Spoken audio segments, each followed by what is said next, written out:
father, Thaddeus Williams. A four-year Blue Devil, he's a receiver and defensive back football. Next we have number 7, Kaysen Kincaid. Escorting Kaysen is his dad, Joey Kincaid. Playing quarterback, he's another four-year Blue Devil.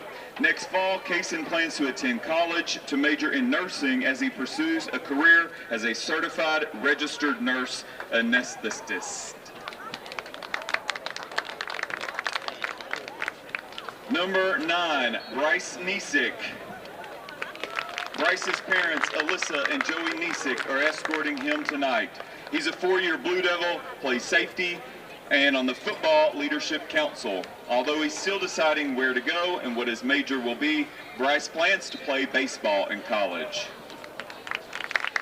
Next is number 11, Jack Kleinard. Jack is joined by his parents, Carly and Eric Kleinard. He's a linebacker and has been a four-year starter. Next fall, Jack plans to attend MTSU and major in concrete and construction management. Next is number 14, Dean Maxwell.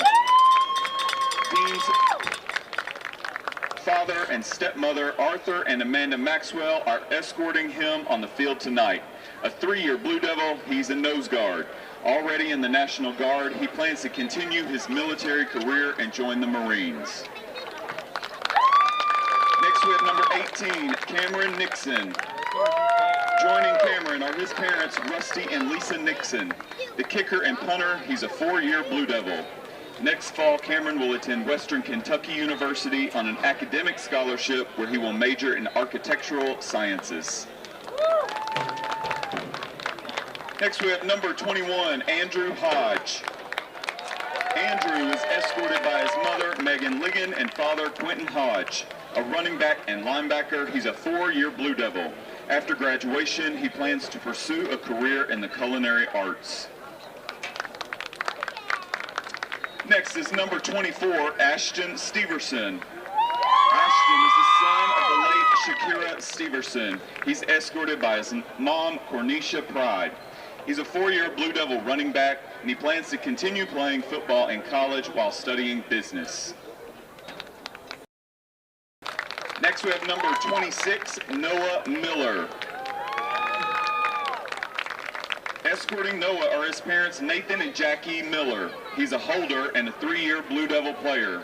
Next fall, Noah plans to attend MTSU to obtain his professional pilot degree and then enter the Air Force. Next we have number 31, Brent Duke. Brent is joined by his parents, Brandy and Mark Duke. A four-year Blue Devil and a team captain, he plays fullback and defensive end. After graduation, Brent plans to pursue a career in law enforcement and join the Wilson County Sheriff's Department.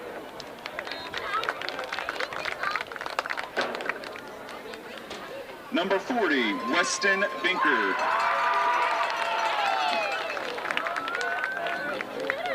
Escorting Weston are his parents, Rhonda and Jeremiah Binkard. Playing linebacker and safety, he's a four-year Blue Devil. Weston plans to enlist in the Air National Guard, attend and study aviation at MTSU, and pursue a career as a commercial pilot or a pilot in the Air Force. Next is number 42, Juan Jimenez. Joining Juan are his parents, Angela and Juan Jimenez. He is a four-year Blue Devil kicker. Next fall, Juan plans to attend college and pursue a career in entrepreneurship. Next is number 44, Dylan Sneed. Dylan is escorted by his grandpa, Harvey Key. He's played all 4 years and is a linebacker. Next fall, Dylan will attend college and major in engineering. Next we have number 55, Jace Gardner. On the field with Jace are his parents, Shelly and Joe Gardner. Playing right tackle and defensive end, he is a four-year Blue Devil. He plans to attend college to study law. Number 69, Mr. Aaron Mills. Aaron is escorted by his mom, Shanika Leonard, and his dad and stepmom, Aaron and Lakita Mills.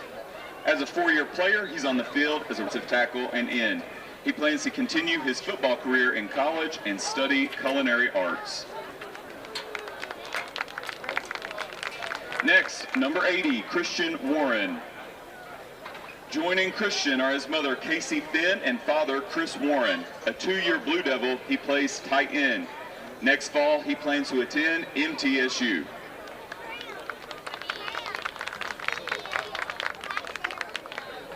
Next is number 81, Eli Schrock. Eli is escorted by his mother, Aubrey Darby, and father, Chris Schrock. He's a four-year Blue Devil and wide receiver. After graduation, he's going to college for a business marketing degree to become a salesman. Number 87, Ethan Rose. On the field with Ethan are his parents, Christy and Travis Rose. Another four-year Blue Devil, he plays long snapper, fullback positions. After high school, Ethan will pursue a career in sports medicine.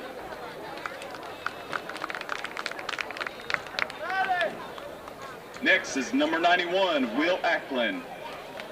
Escorting Will are his mother and stepfather, Catherine and Matt Sable. As a wide receiver, he is a three-year Blue Devil. Although his major is undecided, he plans to attend college next fall.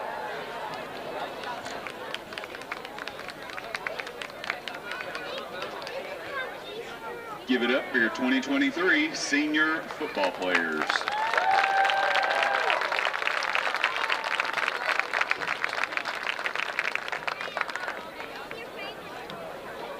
Up next, we have the 2023 Blue Devil Marching Band Seniors.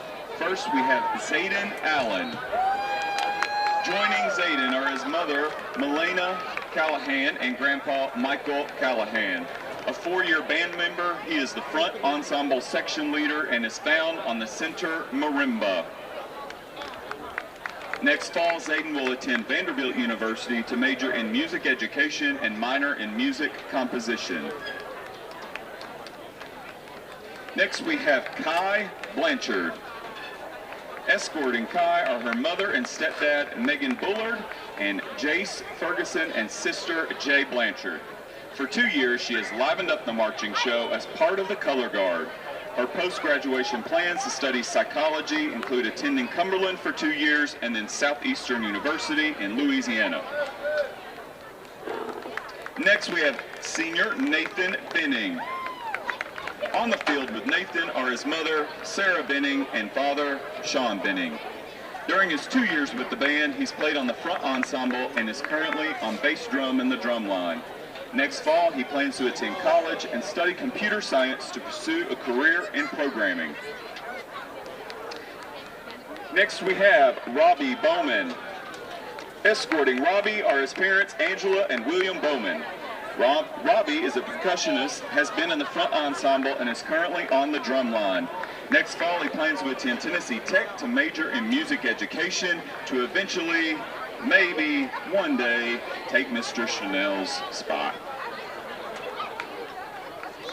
Next, we have Ellie Jane Brewington. Joining Ellie Jane are her mother, April Brewington, and father and stepmom, Luke and Jennifer Brewington.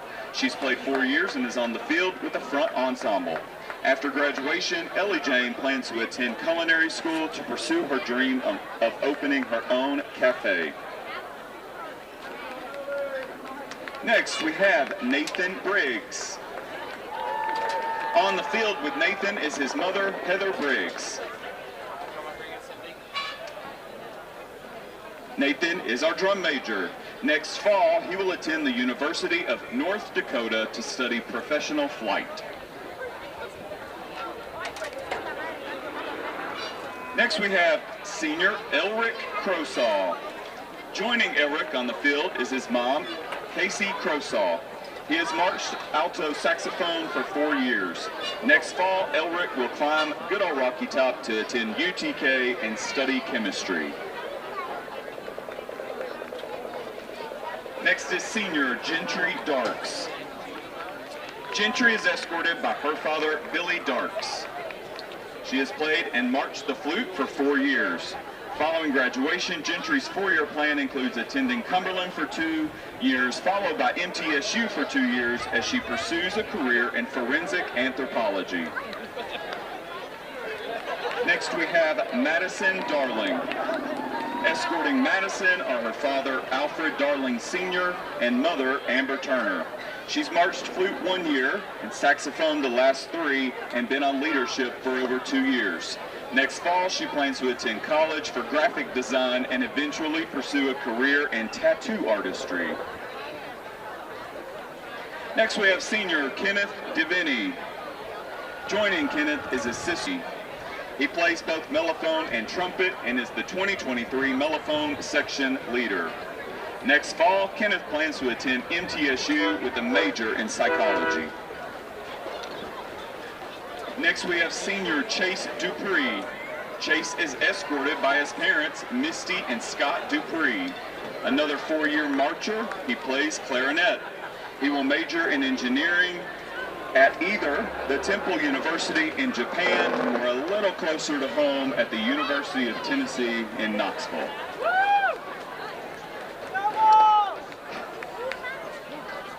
Next, we have senior Kiana Gibson. On the field next to Kiana is her mother, Rachel Gibson. She marched and played the saxophone for 2 years. Following graduation, she will study aerospace in college as she pursues a career as a professional pilot. Next is Brianna Guay. Brianna is escorted by her dad, Brian Guay, and mom and stepdad, Melissa and Brian Marone. She is a 4-year flautist.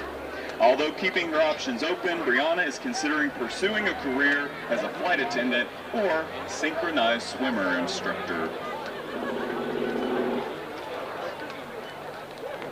Next, we have senior Emmeline Gulliford. Joining Emmeline on the field is her mother, Dorothy Jensen. As section leader for both her junior and senior year, her tuba playing makes a great impact on the band. Next fall, she plans to attend Ball State and major in fire science and firefighting. Next, we have Cedric Haberman. Cedric is escorted by his mother, Annalise Haberman. He's played trombone for 4 years and is the section leader. While attending MTSU, he will major in aerospace while continuing his musical career by playing trombone in the marching band and jazz ensemble. His career goal is to be a commercial pilot. Next, we have Daniela Hernandez Ayala. On the field with Daniela are her parents, Lionel Hernandez and Ilberta Ayala. Although she marched flute 1 year, she has marched saxophone for the last 3. Next fall, she plans to attend Belmont University to major in psychology and fine arts and later pursue a career with the CIA. Next is senior Melinda Hicks. Escorting Melinda are her mother, Crystal, and sister, Destiny Hicks. She's marched the flute for 4 years. She plans to study psychology at MTSU next fall.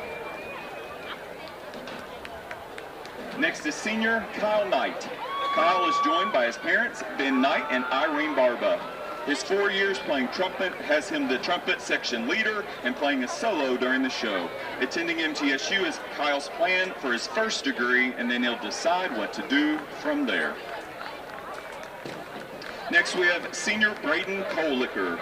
Braden is escorted by his parents, Tiffany and Darren Kohlicker. Braden has marched trombone for 4 years. He plans to continue his musical career at MTSU and major in musical performance. Next is senior Luis Ralios Miguel. Escorting Luis are his parents, Isabel Miguel and Leonardo Ralios. He has marched 4 years and plays bari saxophone. Luis is keeping his post-graduation options open for now. Next senior is Catherine Shriver. Joining Catherine on the field are her parents, Ken and Monica Shriver. In the band 4 years, she has band leadership and can be heard playing tuba in the stands. She's with the front ensemble during the show. And in pursuit of becoming a veterinarian, Catherine plans to attend MTSU and to study animal science. Next is senior Andy Taylor. Andy is escorted by his parents, Tabitha and Robert Taylor. He's been heard playing tuba all 4 years. Andy plans to head east with his wings up to Tennessee Tech to major in civil engineering. Next senior is Max Taylor. Joining Max are his mom and stepdad, Aaron and Josh Reinschel. He's marched 4 years, plays on the drumline, and is the drumline section leader. Next fall, Max plans to attend college to pursue a degree in fine arts. Next, we have Miss Addison Tinbarge. On the field with Addison are her parents, Nichelle and Chris Tinbarge. She has marched clarinet for 4 years and is the clarinet section leader. Next fall, she plans to attend college to study molecular biology. And next we have Miss Cadence Thomason. She's the daughter of the late Charles Thomason. She is escorted by her mother and sister, Lorraine and Larissa Thomason. During her 4 years in the band, she is found playing saxophone during concerts, but brightens up the marching show in the color guard as color guard section leader and competing with the winter guard. After graduation, she will attend Austin Peay University to pursue culinary arts. And finally, senior band member John Derek Walton. JD's parents, Mary Ann and Kevin Walton, are escorting him on the field tonight. He has marched trombone all 4 years, and next fall, JD plans to attend the University of Tennessee in Chattanooga to major in computer science. Give it up for your senior marching band members. Next, they're loud and they're proud, and they know all the words to the alma mater. Coming on the field are your 2023 senior cheerleaders. First, we have Miss Cameron Blunkall. Escorting Cameron tonight are her parents, Christine and Jacob Blunkall. She has cheered all 4 years. Next fall, Cameron will begin college and major in elementary education. Next, we have Miss Emma Castañeda. Joining Emma are her parents, Emily and Daniel Castañeda. After 4 years of high school cheerleading, she is not hanging up her pom-poms. Emma plans to continue cheering in college while majoring in sports medicine. Next, we have senior Miss Layla Covington. On the field with Layla is her mother, Lindsay Rollins. In addition to cheering 4 years, Layla will complete the early college program at Cumberland University this spring. After graduation, she plans to continue her college career studying business. Next, we have Miss Bianca Douglas. Bianca is escorted by her parents, Yvonne and Thomas Douglas. She has cheered all 4 years. After high school, she's going to attend Cumberland University and major in elementary education.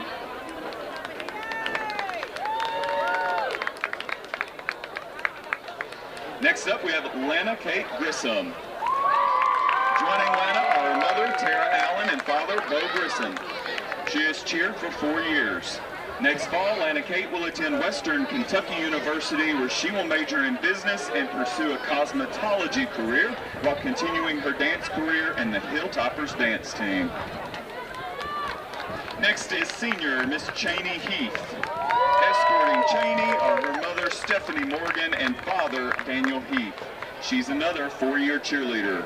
Cheney plans to major in elementary education at Tennessee Tech next fall. Next is Miss Grayson Hinesley. On the field with Grayson are her mother, Tara Hinesley, and father and stepmother, Coley and Alyssa Hinesley. She has cheered all 4 years. Next fall, Grayson plans to attend college and major in kinesiology as she pursues a career in chiropractic care. And our final senior cheerleader is Miss Meg Perucci. Meg is escorted by her parents, Betsy and Matt Perucci. She is a 4-year Blue Devil cheerleader.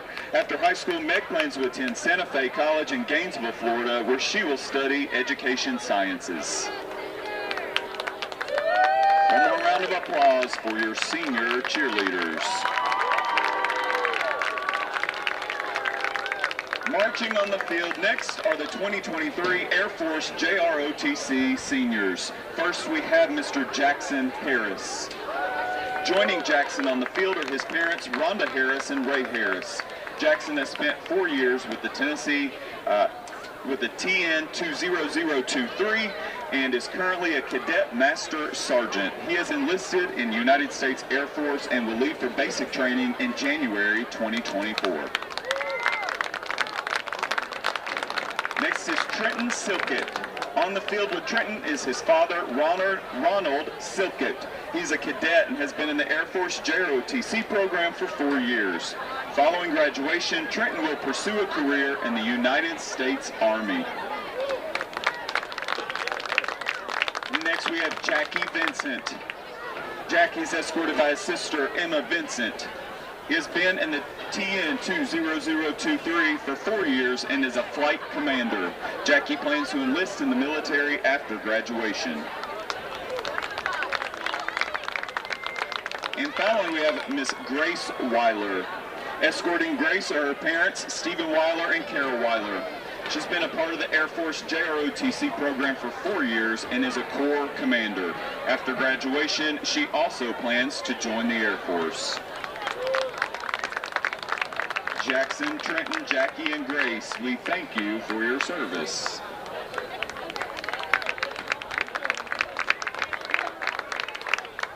Stepping out next is the 2023 senior dance team members. First, we have Allison McClain.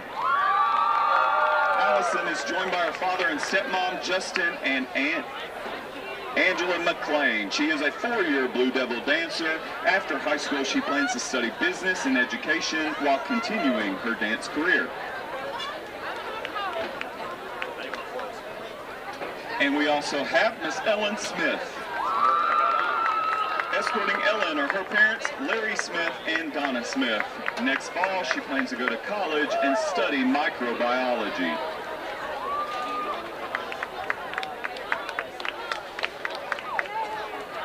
Next, we're going to recognize one awesome senior golfer, Miss Aiden Pierce. She is escorted by her parents, Lacey Pierce and James Pierce. She is a 2-year Blue Devil golfer. Next fall, Aiden plans to attend college in Florida and major in nursing to pursue a career as a trauma nurse. And running onto the field, not literally, are 2023 cross-country seniors. First, we've got Miss Ellie Denton. Ellie is joined by her parents, Rachel Denton and Jason Denton.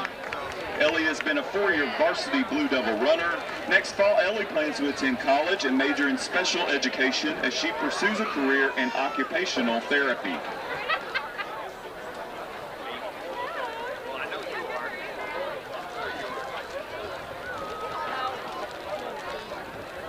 Next, we have Miss Estefania Diosdado. She is escorted by her mom, Yolanda Diosdado. She is another 4-year Blue Devil runner. After graduation, she will pursue a degree in nursing to prepare for a career as a travel nurse.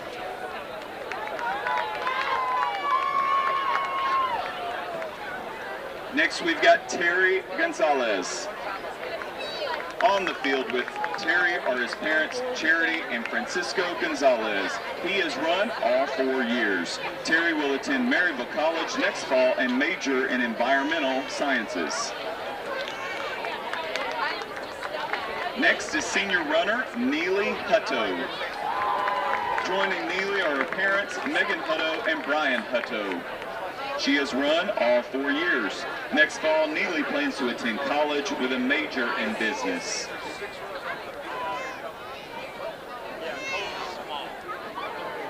Next, we've got Miss Cammie McNutt. Escorting Cammie are her parents, Tyler and Casey McNutt. She ran for 2 years. Although she has not decided a major, Cammie plans to attend college and earn her bachelor's. Her long-term plan includes living happily ever after. We wish you the best with your fairy tale ending, Cammie. And our final senior of the evening is runner, senior Mr. Jacob Oakley. On the field with Jacob are his parents, John and Melissa Oakley. He is a 3-year Blue Devil runner, and next fall, Jacob plans to attend Cumberland University.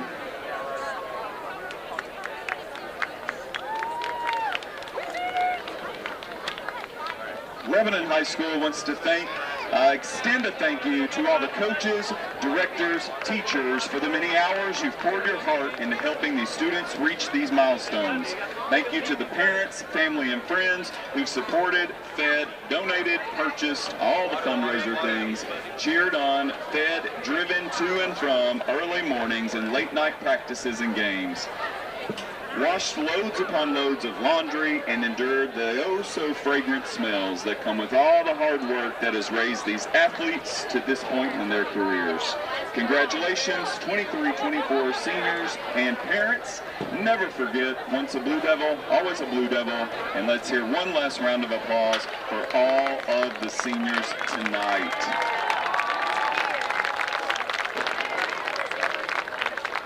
Thank you very much.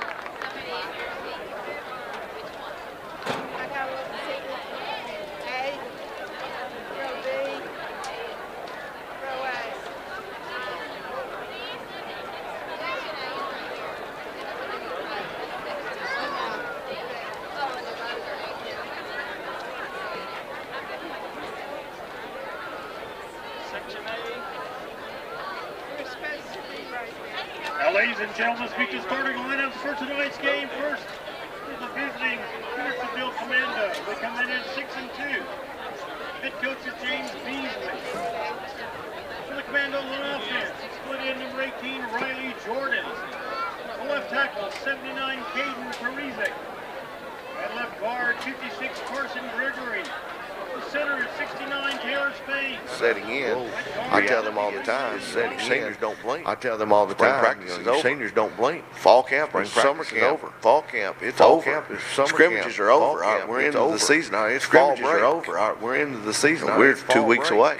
You know, now we're 2 weeks away, and season is over. 9 days for all season intensive purposes, and for all it flies by. Intensive purposes, like it takes forever when you're out there on the practice. Seems like in the middle of forever when you're out there on the 2 hour 45 minute middle of a in the hot. It's hot. 2 hour 45 minute practice in the hot. It's hot. You're checking the weather book. It's something that you don't think about as a young man. You're like, what's next? You don't think about it as a young man. You're like, what's next? It's over, and all of a sudden, you know, those seniors have left a good legacy. Those seniors have unbelievable group and the way that they have grew as people and football players, and the way they matured and football players, you know, some fine young men and will be some fine young men and good people will be good, but good people to think about that tomorrow night might be the to think about that tomorrow night might be the last time. It kind of makes you sit and think and kind of take a deep breath. Makes you sit and think and wonder, take a deep breath and wonder what the next 2 or 3 weeks holds.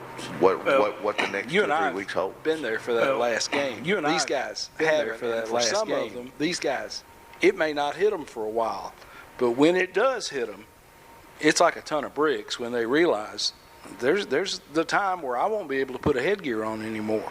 And you know, I share this all the time on social media at the end of the year. When you're a kid and you started football at 7 years old, 12 years old, even as just a freshman, but that's what consumes you. Your livelihood is school, workouts, practice, games. You know, some of them want to be recruited, some of them just want to get on the field, and then all of a sudden, boom, it's over, and you can't ever do it again. And that's what you've known for 4 years, 6 years, 12 years. It's sudden. And all of a sudden, you know, I mean, you know how hard it is for people to quit smoking, quit drinking, put down the Coca-Colas, quit sweets. It's the same kind of deal. You know, all of a sudden, but there is no going back. You don't get to dabble in it. It is over. And for most part, only one team at the end is happy. And so you have to deal with the agony of defeat and the finality of, I'll never put a uniform back on again. And this core group that's been my men, my dudes, we're about to break up. And it's, I mean, it's hard on me. It's the Monday that we meet in this office after we have the team meeting after the last game is terrible.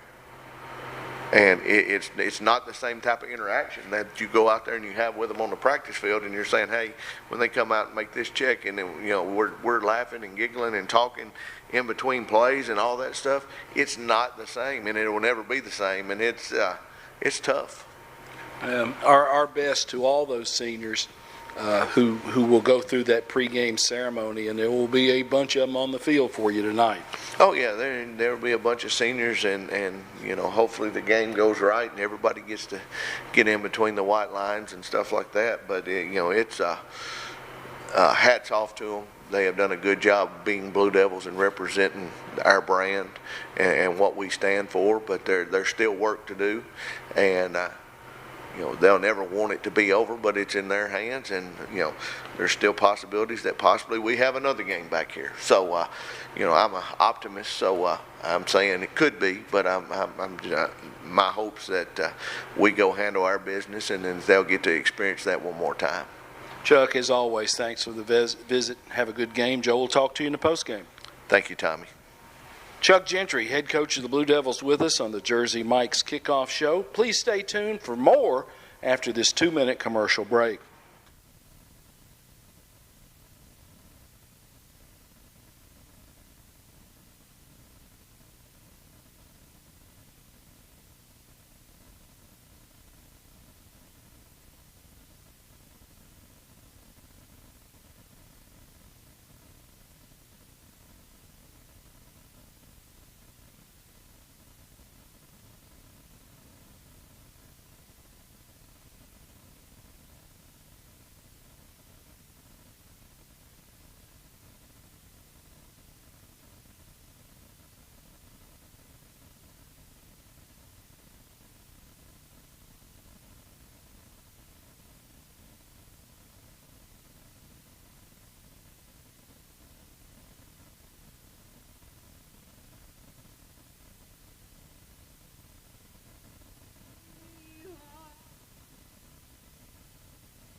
Star-Spangled Banner yet wave o'er the land of the free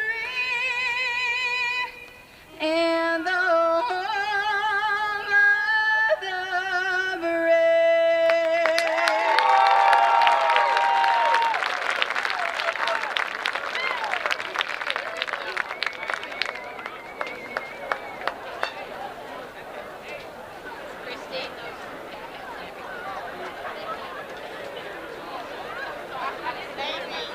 Oh my goodness. So many videos.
Be Key Crowell, a senior. Also, we expect to see Gian Azita, to play quite a bit at tailback tonight for Lebanon High. Up front for the Blue Devils, Allen, Luna Garcia, Hinesley, Mills, and Gardner. Defensively for Lebanon tonight, they will line up this way. Jack Greer, Jr. will play at tackle. Aaron Mills, Sr. will be at the nose. The tackle will be Jawan Stafford, a sophomore. Linebackers, Dylan Sneed, Sr. Jack Kleinard, Sr. Jordan Jewell, Sr. And at the Devil linebacker will be Weston Binkard, Sr. 14 tackles last week against Mount Juliet. He was the Bates Ford Player of the Week in Wilson County. In the secondary, Key Crowell, Sr., Bryce Niesick, Sr., Isaiah Mariah, Jr., and John Binion, Jr. will be at the corner. Up front for Lebanon, Greer, Mills, and Stafford. That's a look at Lebanon's offensive and defensive starters. We will send it down to the field. And our man on the field, Joe Gardner. Joe, what about it? Senior night.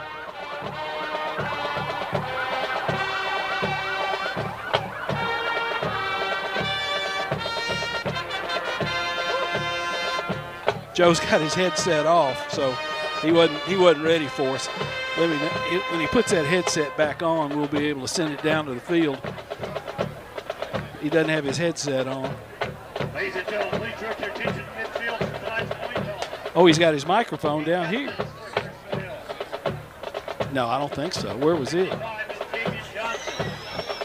Bob has found a wireless microphone, and you just don't know what evil could transpire. Dr. Walters was using that for the pregame. Our captains are on the field, and I'm trying to locate Joe Gardner. Yep. Captains are on the field for Lebanon. Kleinard, Sneed, Binkard, and Niesick, captains for Lebanon. Lebanon has won the toss. They have opted to defer their decision until the second half. Lebanon has won the toss. They've opted to defer. The Blue Devils will kick with the scoreboard at their back. They will kick toward Hartman Drive. Hendersonville will receive. The Commandos, black headgear, white jerseys, black pants with gold trim, black numerals. James Beasley is the head coach of the Commandos. Head coach at Lebanon High School, Chuck Gentry, in his 7th season, 20 games over 500, 48-28 overall. Lebanon in the old school uniforms tonight.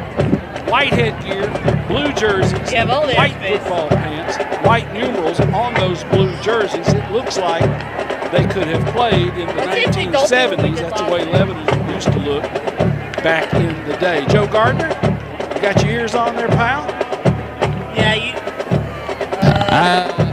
I do, Tommy. I'm not working on 89.7.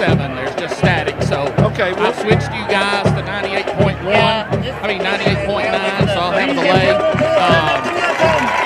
We'll see what we got, Tommy. I'll tell you this. I said it, y'all. If I'd have been on the radio last week, well, none of us be on the radio this week. So I'm looking for a better night. Joe, switch it to 88.1. We'll move it to 88.1 and see what that does. I will move that to 88.1.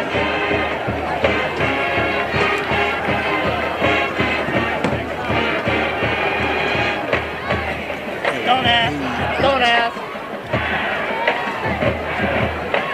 And an engineer a little bit here as we go. 88.1. We'll see what that works like. 88.1 on our little FM transmitter, so Joe can pick us up live. But Lebanon and Hendersonville, Bob, this game doesn't mean anything toward the region, but it's the next game, and it's a pretty important one for this Blue Devil football team. Well, yeah, you got to get on the right track after a game like last week, and we had the debacle in the second half. Their band sounds solid. Get your mojo back. You got to do something to get back on that winning edge, get the momentum going with you, get you rolling a little bit before you go to that next football game, which is important next week when we have to go to Gallatin and play. But let me tell you this: the first quarter of tonight's game is sponsored by the Lebanon Police Department and Chief Mike Justice. The men and women in blue are proud to support the Big Blue. Kicking off for Lebanon will be Nixon, Cameron Nixon. And are you ready for football? Deep to return for Hendersonville will be Jordan. And on the far boundary will be Mack. Mack backs up. And it goes into the end zone. Nixon just crushed that one. So Hendersonville will start first and 10 at their own 20-yard line. Hendersonville has got a very talented quarterback in Mason Baker, left-handed senior. Up front, Parisic at tackle, Gregory at guard, Speed at center, Vaughn at guard, and Lilly, a senior at right tackle. Yeah, the only playoff games I can do is second round and on because otherwise Gallatin's my last game. Yes. Baker will be in the gun. He will have a back at his left hip. There's the give to the tailback, and he will run the football shy of the 25. Running the football is Cooper Jordan. Jordan on the carry. Yeah, he'll pick up about 4, get out to the 24-yard line where to make it 2nd and 6. Jordan did not play last week. He's been a little banged up. I'm not sure if we would see him tonight. Mariah and Nizick are the safeties, and the officials have stopped play. I wonder if there's an issue with the clock. It's still running, 10:36. Yeah. Joe, is it straight now, do you think? Are you on with us, or is it still hesitating, do you think? No. I have no signal on either one of those, so I'm just regular 98.9. That's a delay, so it makes it difficult to have to take off my headset. So next week, we may just go back to my old headset. I have 2 conferences within like 3 weeks. Well, the clock, they're trying to get the clock reset. 10 minutes is what it shows, and that is no way correct. Still going down. Yeah, Lebanon student body here tonight in mass. They are dressed in pink. It's a pink out night. Cheer squad has pink pom-poms. Well, the corn maze adjacent to Shop Springs Creamery at 2816 Sparta Pike is now open to the public. And don't forget, Shop Springs Creamery is the official chocolate milk of the Blue Devil football. Also, the Blue Devil Football Foundation thanks the Dennett, Scruggs, and Smith families. He's got his from Emmanuel Baptist Church and the leadership of Wilson Bank and Trust for providing meals for our JV and varsity squads this week. To participate in our Feed the Team effort. Please call Darren Reynolds at 615-218-0790. Our crowd mic's off. Well, they are still fighting with that clock. It's at 9 minutes. Is everything on 9:02, and maybe they can get it reset. The controls, there's no ECO on the field, no electric clock operator. He is in the press box running the clock, turning it off and on. They're not measuring. Paul Ware runs the scoreboard part of that. Check. So here we are waiting for play. We've had one snap. The first quarter of tonight's game is sponsored by the Lebanon Police Department and Chief Mike Justice. Well, LHS freshman Riley Rogers has qualified for the All-Mid-State cross-country bronze team to represent AAA girls and be recognized November the 6th at Brentwood Academy. Riley will be running on Monday at the Region 5 AAA state qualifier with a shot at breaking a school record and earning a bid to state. Yeah, because the clock showed 8.5. Best of luck to Riley and the others on the cross-country team. 11:46 on the clock. It runs. Hendersonville gives it to the tailback on the right side. He's going to be stopped for a very short gain. Jordan carries to the right side. Cooper Jordan on that carry. Tackled by Weston Binkard for the Blue Devils. Binkard in on the tackle. It's third down. Here is Stafford up front for Lebanon. Check. Second down, Crown needs it to right. Split receiver left. Better. Quarterback wants to throw. Oh, you got two of them. Check. Split receiver fourth down. Powell. That would be Baker's enough. pass is completed to Caleb First down. First down, Commandos. Just a really good throw that time, Tommy, by Jordan. It's Found it. at the same time, Crown makes a good catch, but good play. Baker will be in the gun. Two receivers go right. They send motion that way. Baker wants to throw. Rolls to his right. Directs traffic and throws out of bounds. Trying to hit Cooper in the flat. Jewell had coverage and picked him up. Baker's pass is completed to number 5. Jordan. Second down and 10 for Hendersonville. Kind of pushing it outside that pocket. Commandos 36. Minor breathing down his neck. He had to get rid of the football. Check. Check. Check. And 10 from the 36-yard line. Tailback runs right. Check. Cuts it up and will be taken down. Binkard was there. Jordan on the carry. Tackled by Weston Binkard. 3 flags on the field. There is a flag on the play that is thrown Here. behind the Here. line of scrimmage. Look at this. Holding Hendersonville. Hendersonville Preliminary was signals holding against Hendersonville. but their blocking scheme is still very much wing team. They will Check. run the buck sweep. They will Check. run the lead out of that. Check. The bull guards, they'll block down and kick out. Second down. Ball goes back to the 26. Second down, 10:27. Check. Second down and 20 for Henderson. Yes, 1, 2. Baker wants to throw. Rolls to his left. He's going to try to run, and he's going to throw it way out of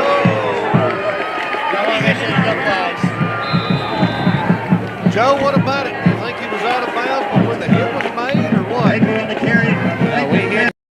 Going out of bounds. I mean, has he had any part of his body on the out of bounds yet? No.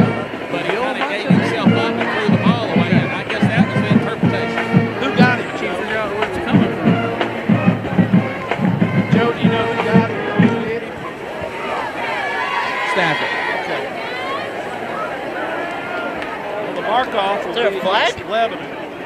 Personal foul. Try that. Personal Check. foul, Lebanon over the head. Still there. Get that personal foul called against the Blue Devils. That's against us.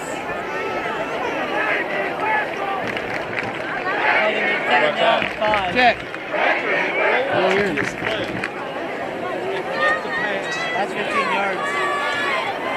He's knocking it back.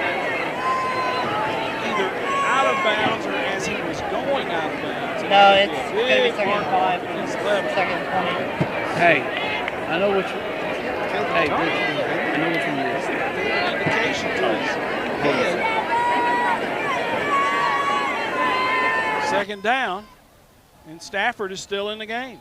Second down and 6. So not an automatic first down. Second down and 6. Ball will be moved to the 41 of Hendersonville. Split receiver right. Baker in the gun. 4-man front for Lebanon. Baker wants to throw. Here comes the pressure. Dances around and throws it incomplete. Had a man coming across on a drag route. That was Cole Thomas. That goes incomplete, intended for Thomas. Third down.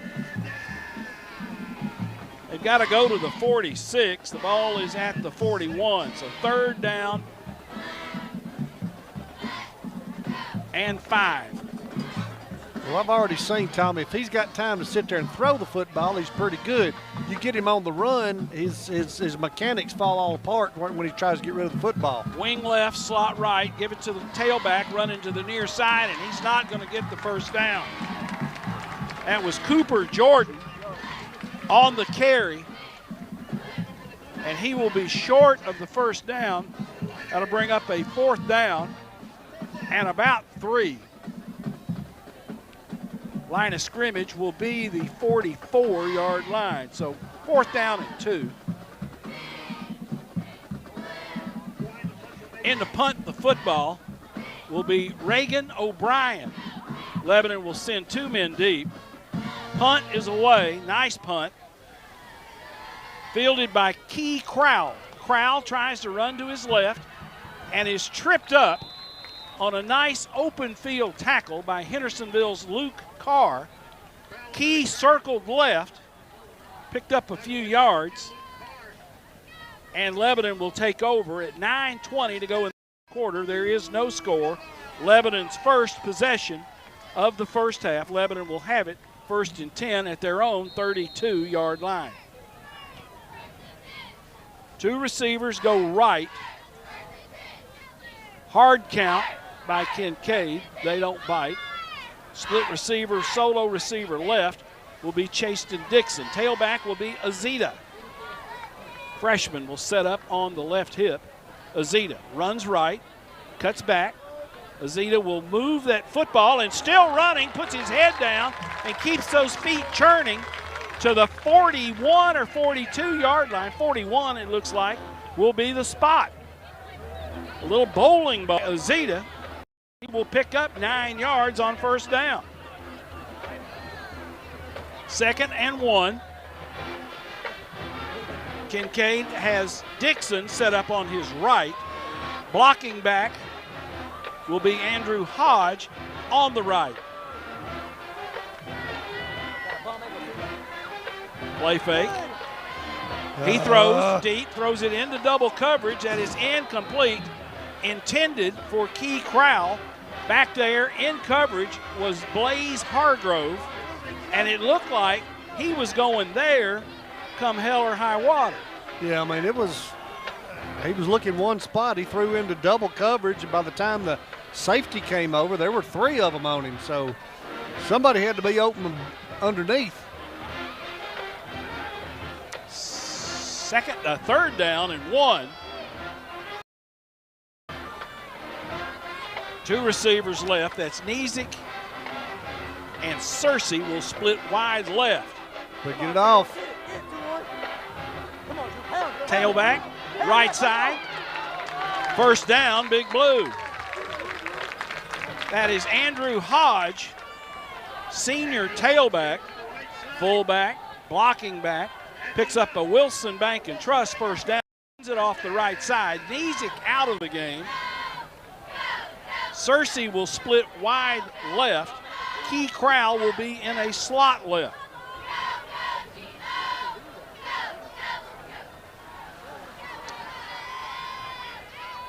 $8:13 to go in the first quarter. There is no score.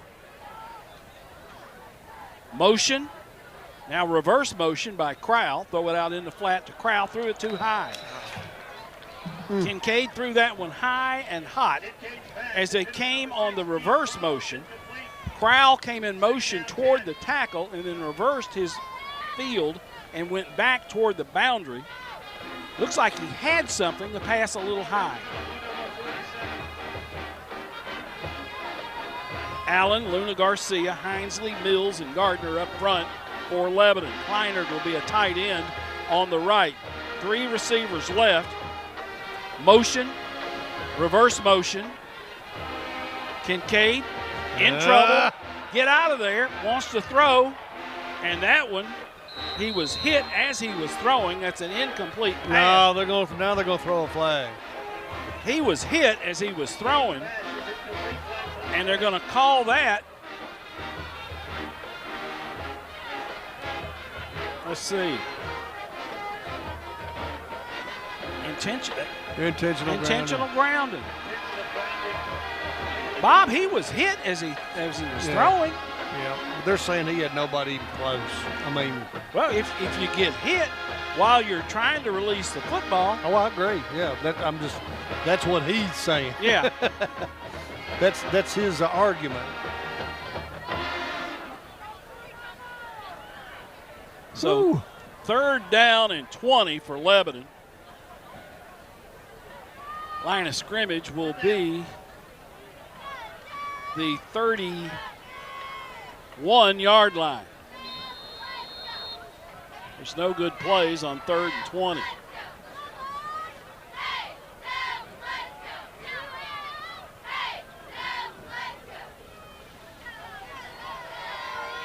Hendersonville bluffs a blitz. 4-down lineman for Hendersonville. Kincaid wants to throw. Throws it deep. Incomplete. And Key Crowell has drawn a pass interference. And I didn't think that was pass interference. I'll take it.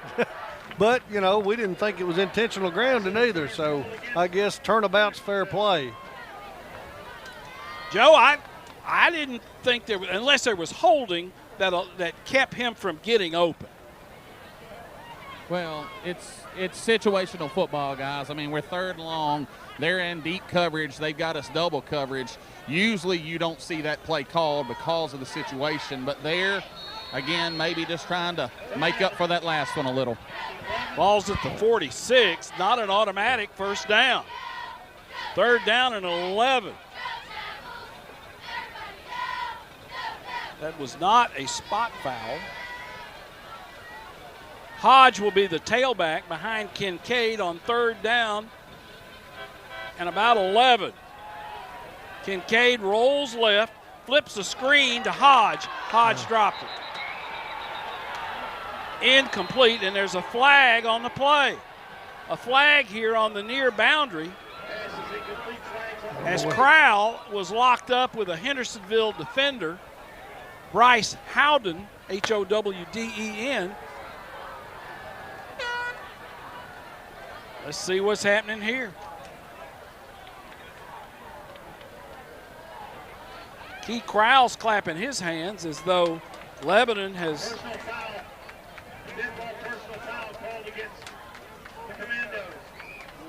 Dead ball personal foul against Hendersonville, and I'm just repeating what Steve Willard, the public address announcer, said. Now that's a 1st down. Well, a whole comedy of errors here early. Not much flow here in the early going. No. Ball's going to be set at the 39-yard line of Hendersonville. 1st down by penalty. Hand that ball to Hodge, runs on the right side, and Andrew will pick up about 4 yards on that carry. He ran it to the right on the near boundary. They're going to say he got it out to the 36, yes, 36-yard line. So a gain of 3. 2nd down for Lebanon. 7 minutes to go in the first quarter. There is no score. Inverted twins left for Lebanon. Split receiver right is Dixon. Kincaid looks to the sideline for the play. Ozita is the tailback. Ozita, right side, hit, spins, keeps fighting for yardage, and that freshman has it across the 30 for a Wilson Bank and Trust 1st down. The least surprised human in this ballpark is Bob Lee, who has seen this young man play. Yeah, he's a special team. I mean, what he does, he's slow to the ground. When he gets hit, he kind of squats and doesn't go down, and it gets him an opportunity to keep going. Ball's at the 28. Play fake. Kincaid throws. Has a man out there. That is caught for a Wilson Bank and Trust 1st down. It gets us into the Zaxby's red zone. Key Crowell on the reception, and Kincaid laid it right on the money. The spot will be at the 11-yard line.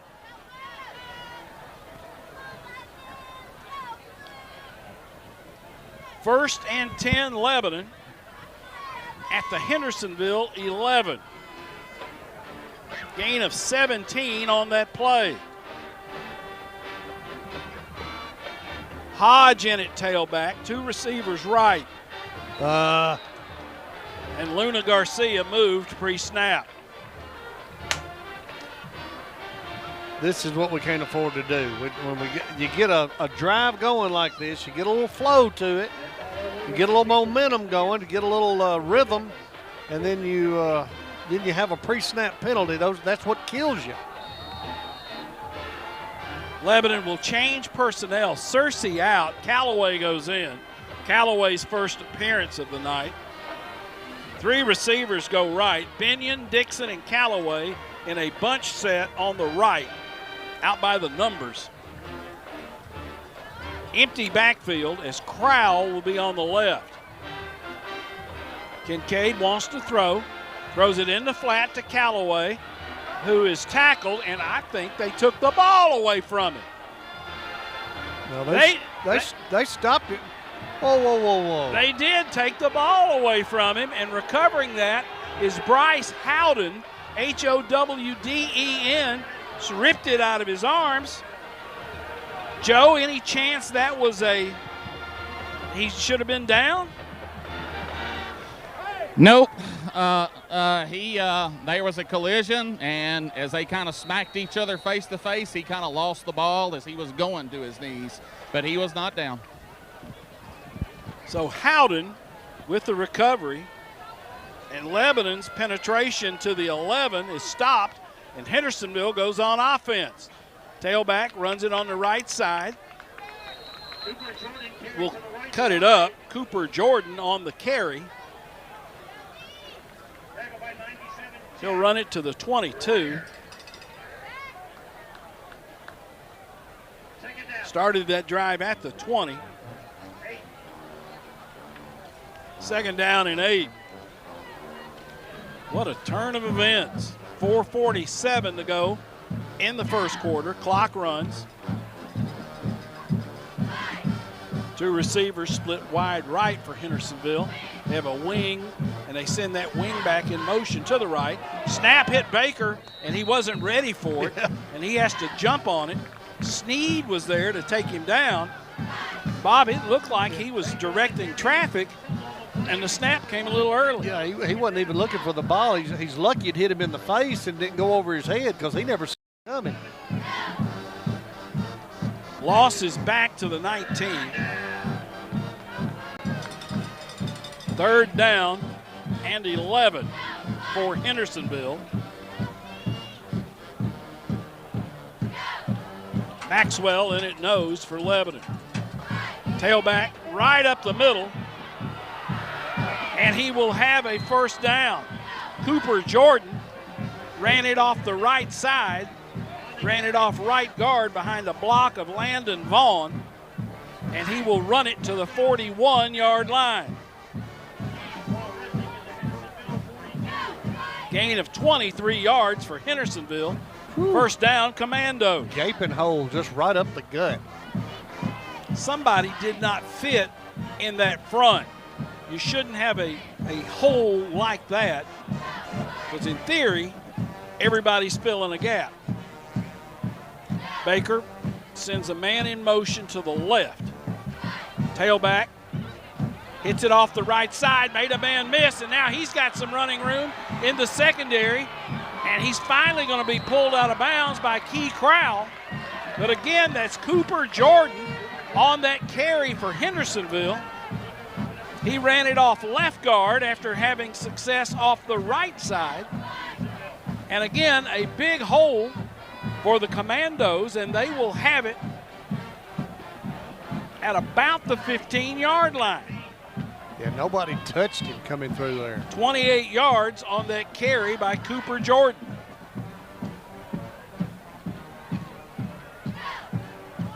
Greer, Mills, Stafford up front for Lebanon.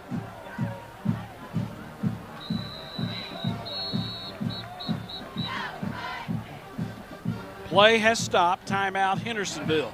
We'll take a timeout as well. There's no score, but Hendersonville is driving. 2:55 to go in the first quarter. We'll be back in 30 seconds.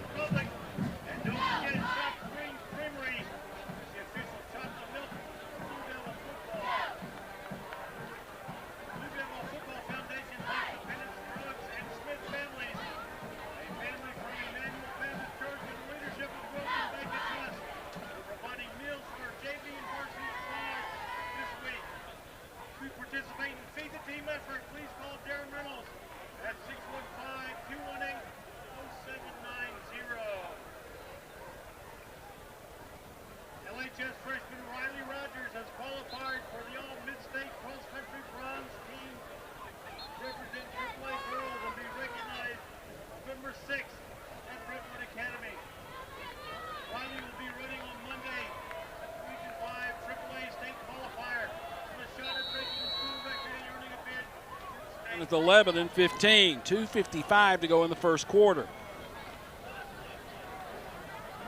Tight end left, wing left, two receivers right.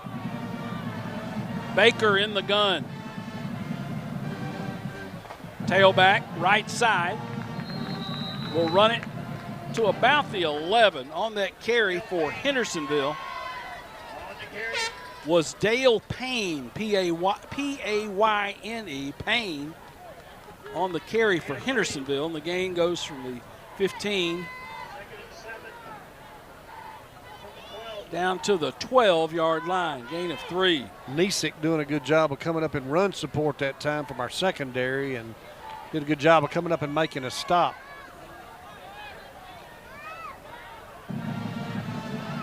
Two receivers left, one right. Whistle pre-snap.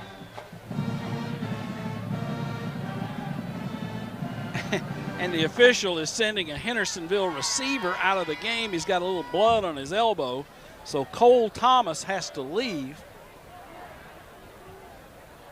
New player checks in for the Commandos. They make a couple of substitutions.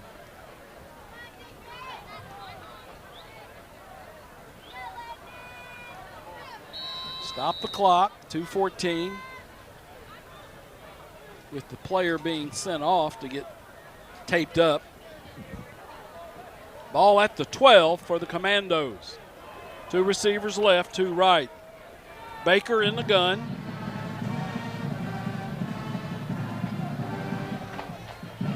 Jordan inside the 10. Cooper Jordan inside the 10 to the 9-yard line, gain of 3. Cooper Jordan on the game. Third, about 4? Jack Feinert on the tackle for the Blue Devils.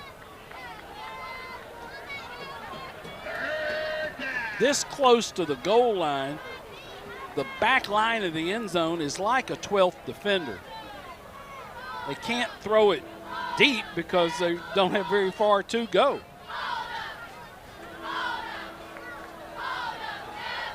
Lebanon locking up man. Quick snap. Baker wants to throw. Throws it in the end zone. That is incomplete. Looking to hit the split receiver, Riley Jordan, on a crosser. It goes incomplete, and here comes the field goal team for Hendersonville. Asher Good is the place kicker. Line of scrimmage will be the 9. It'll make it a 26-yard field goal attempt. Joe, you've got it. Good on to number 6, Reagan O'Brien, to put it down.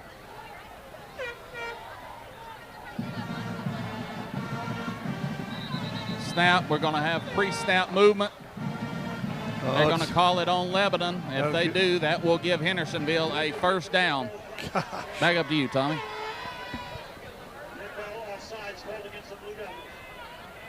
5-yard penalty against Lebanon. That'll be a penalty first down. It'll make it 1st and goal for Hendersonville. Lebanon pre-snap movement. And here comes the offense for Hendersonville back out on the field. The fumble. The ball taken away from Callaway. And now a penalty has set them up first and goal at the 5. 1:23 to go in the first quarter. 2 backs in the backfield. Quarterback wants to throw a lob. That is going to be caught for a Hendersonville touchdown.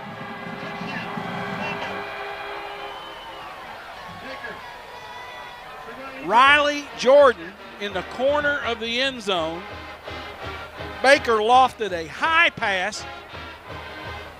Jordan out-jumped the Lebanon defender and caught the perfectly thrown football for a touchdown.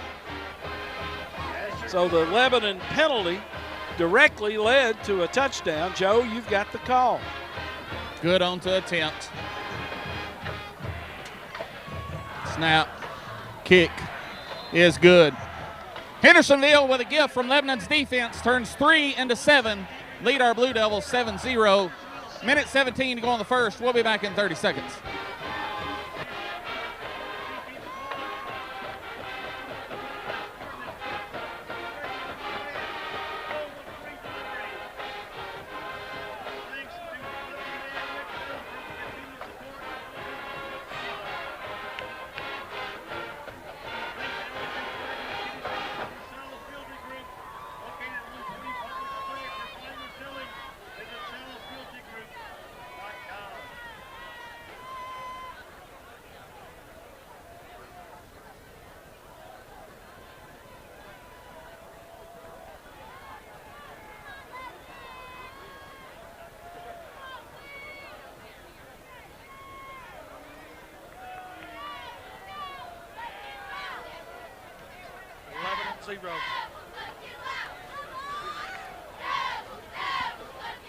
Lebanon, their own worst enemy there early on, with Callaway having the ball ripped out of his hands.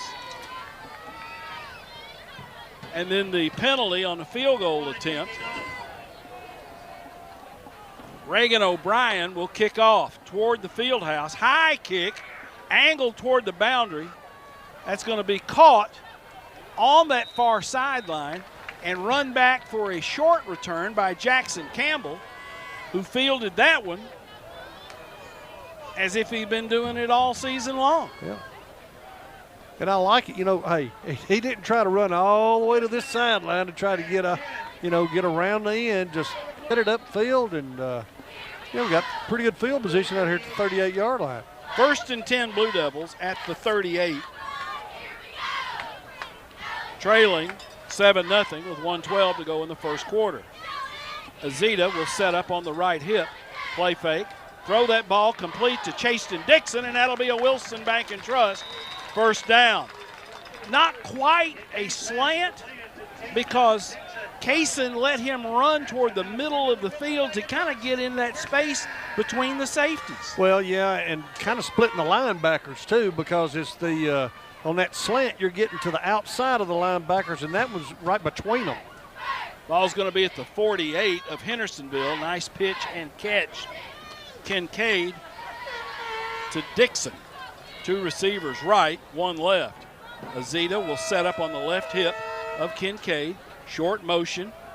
Pass thrown out in the flat to Crowell. Tackled for a loss.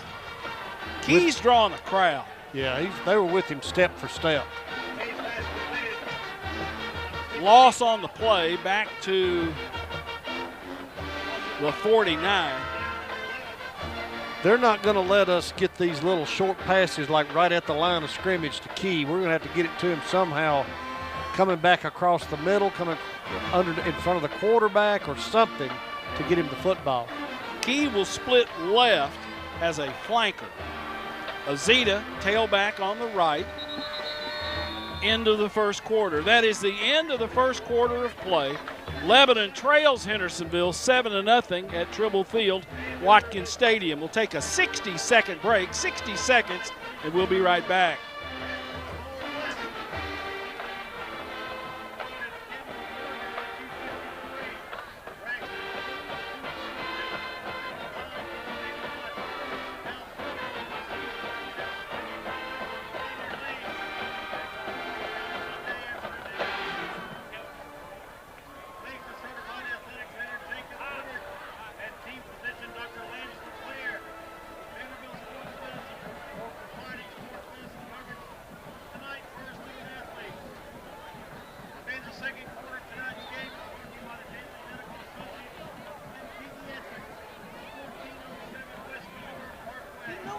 football. Yeah. And that's the thing. I mean,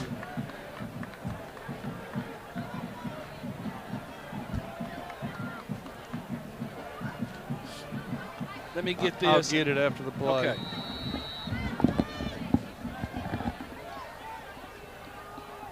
First play of the second quarter.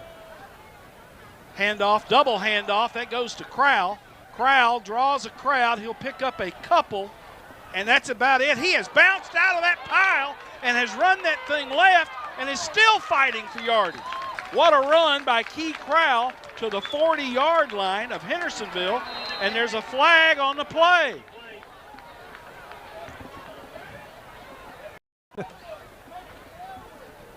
Key ran it right on the double handoff, got in a pile and broke it back left, ran it to the 40, to the 35, and now a penalty on the play.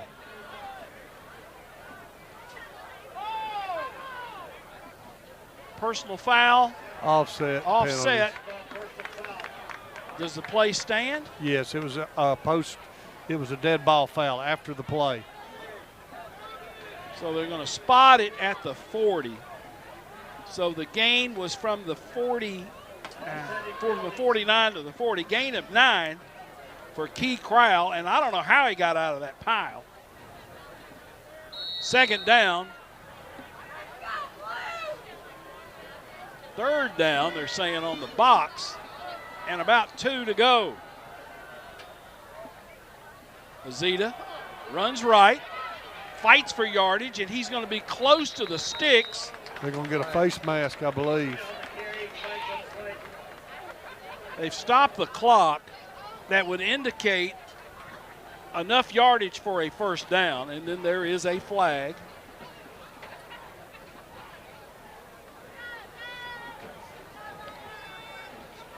No, it's no flag. Wiping the flag off.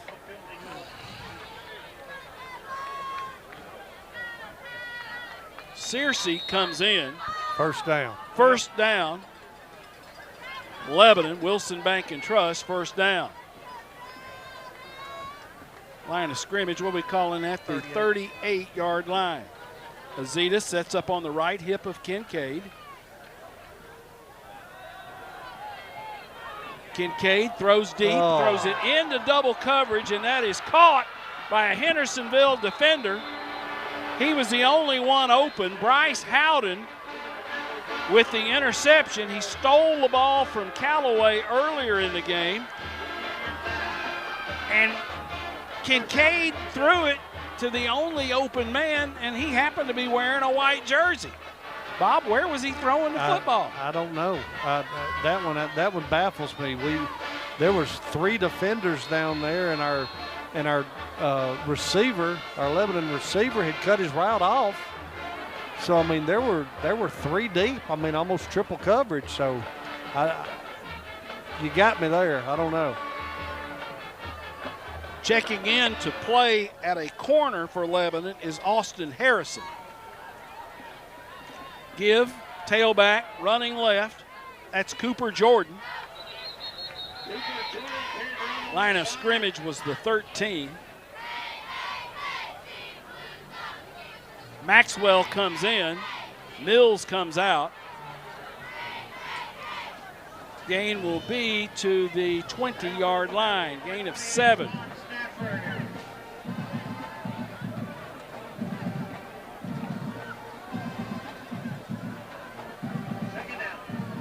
Second down.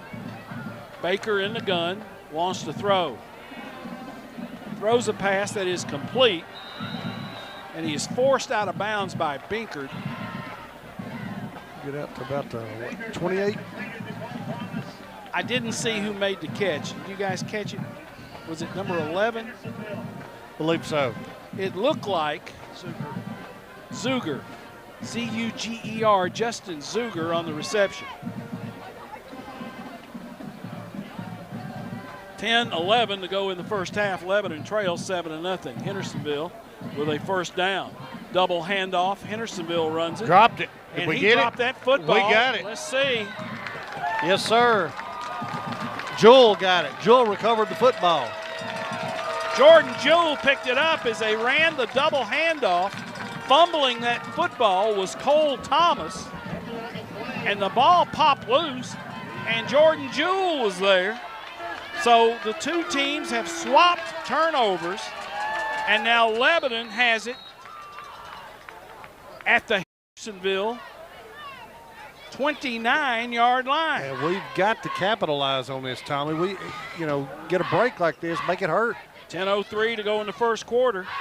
Azita fights for yardage, still keeps those feet churning, and he will run it to about the 21-yard line. He's a tough little bird. He's got some strong legs. Just a ninth grader.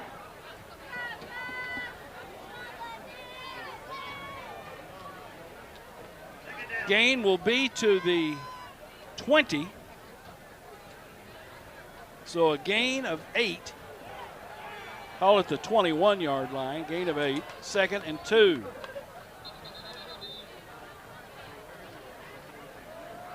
Been more whistles tonight. I don't know. Illegal motion, Lebanon. Hodge had come in short motion, parallel to the line of scrimmage. I'm wondering if maybe we move the snap a little bit, move the ball a little bit at the snap. Or if we just had a lineman must have twitched or something. Joe, do you know what it was on that? Go ahead, Joe. Azita runs the right side.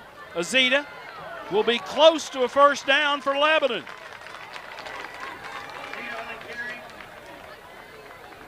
That will be.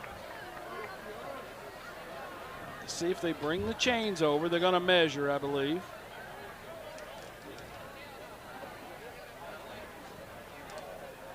First down. Wilson Bank and Trust first down, and they are in the Zaxby's red zone. Joe, what happened on that motion penalty? It was, guys. It was a snap infraction. He pointed at that. But if I'm Lebanon, I hand it to 20 several times in a row. And let's see what we can do here. Azita runs left.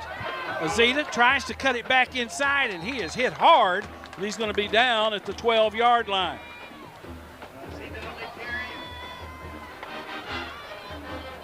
From the 17 to the 12.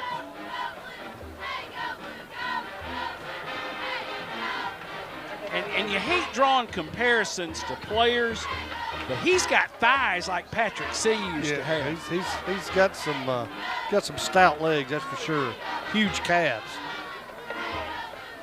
Azita off the right side, disappears into a pile. That was a second down play from the 12. He'll get it to the 10, so a gain of 2. Ran it behind the right side of Lebanon's front, Aaron Mills and Jace Gardner.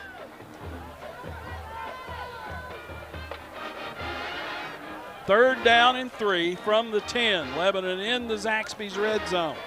2 receivers right. Man coverage on those twin receivers. Searcy and Dixon. Azita runs left, spins inside the 10. He'll pick up another 2 yards or so. It'll be 4th and about a yard. About a yard to go for the first.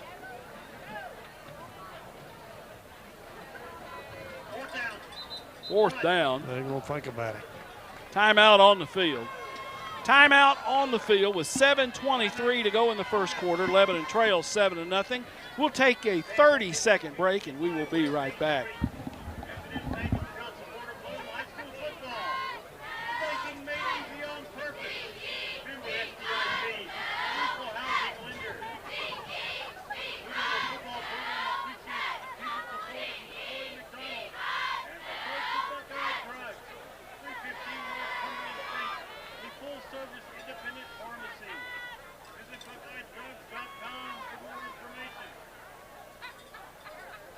Freedom Bank sponsors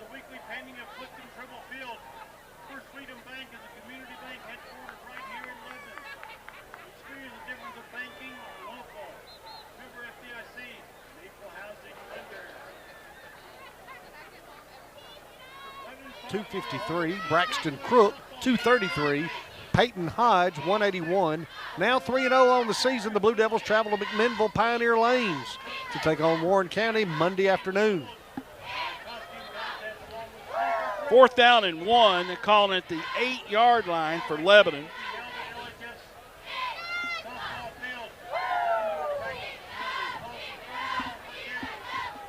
Kincaid in the gun. Will have Hodge behind him. Split receiver right is Searcy.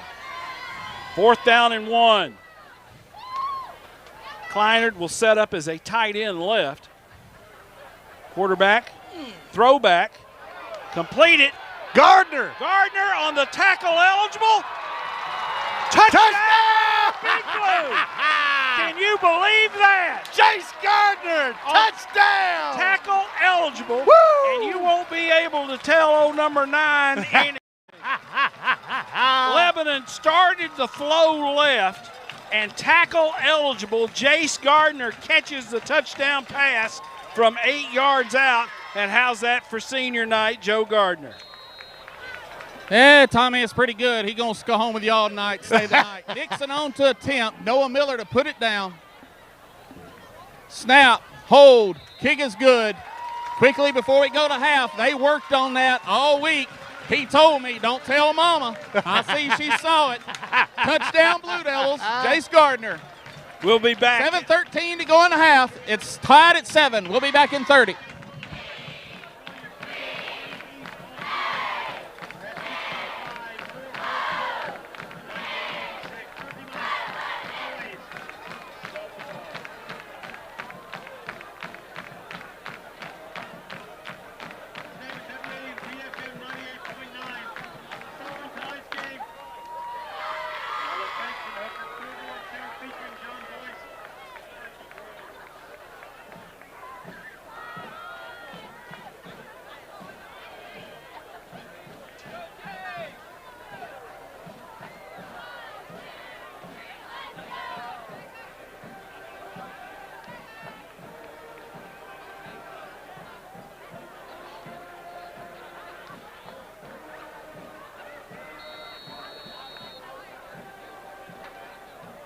Bob, does he have to be behind the line of scrimmage to catch that? I don't think so. I don't think he's got to be behind the line of scrimmage to catch it, since he's eligible on that end.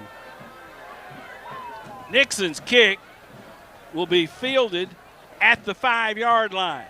To the 10, to the 15, cuts his way back up the middle, got a nice little return going where he is hit and taken down as he crosses the 35-yard line.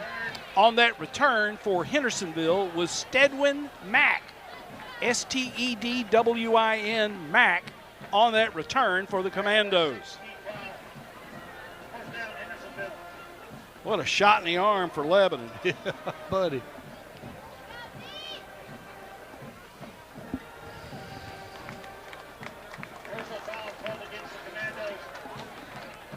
Personal foul against Hendersonville. Been several personal fouls in this first half. I think I'm a little chippy. Well, yeah, and we don't play these guys. Yeah, we don't. Yeah. It's not like we play them all the time. Yeah. I don't know why anybody would come out mad on the beginning. So Hendersonville will put it in play 1st and 10 at their own, what are we calling that, 22-yard line. Baker in the gun. Tailback, runs left. Hit, spilled back there for a tackle for loss. Key Crowell got in there. Mr. Key Crowell with the tackle for loss as Cooper Jordan tried to run left. And Key belts him down for a loss on the play. Well, I thought it was a whole lot more behind the line of scrimmage than that, but he only lost a yard.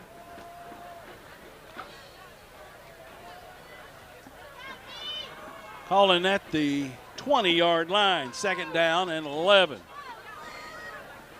Jet sweep comes to the near side. Mariah is there to meet him and pull him down. Mariah led an all-out assault.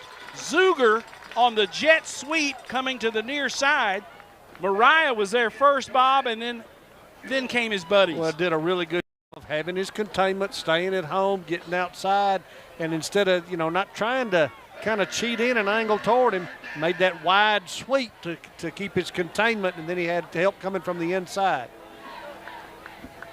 That's going to be a loss back to the 16-yard line, so they've gone backwards on 2 straight plays. Loss of 4. 3rd down and long. Baker wants to throw. Cranks it deep, down the boundary, has a man back there. He's caught it. He's going to go to the house for a touchdown.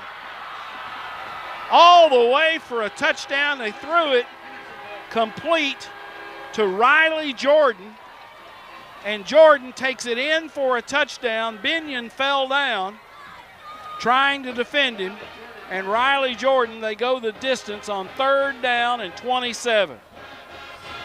3rd and 27. TD pass, good grief. Woo! 84 yards on that play. Joe, you've got it. Good on to attempt for the Commandos. Snap.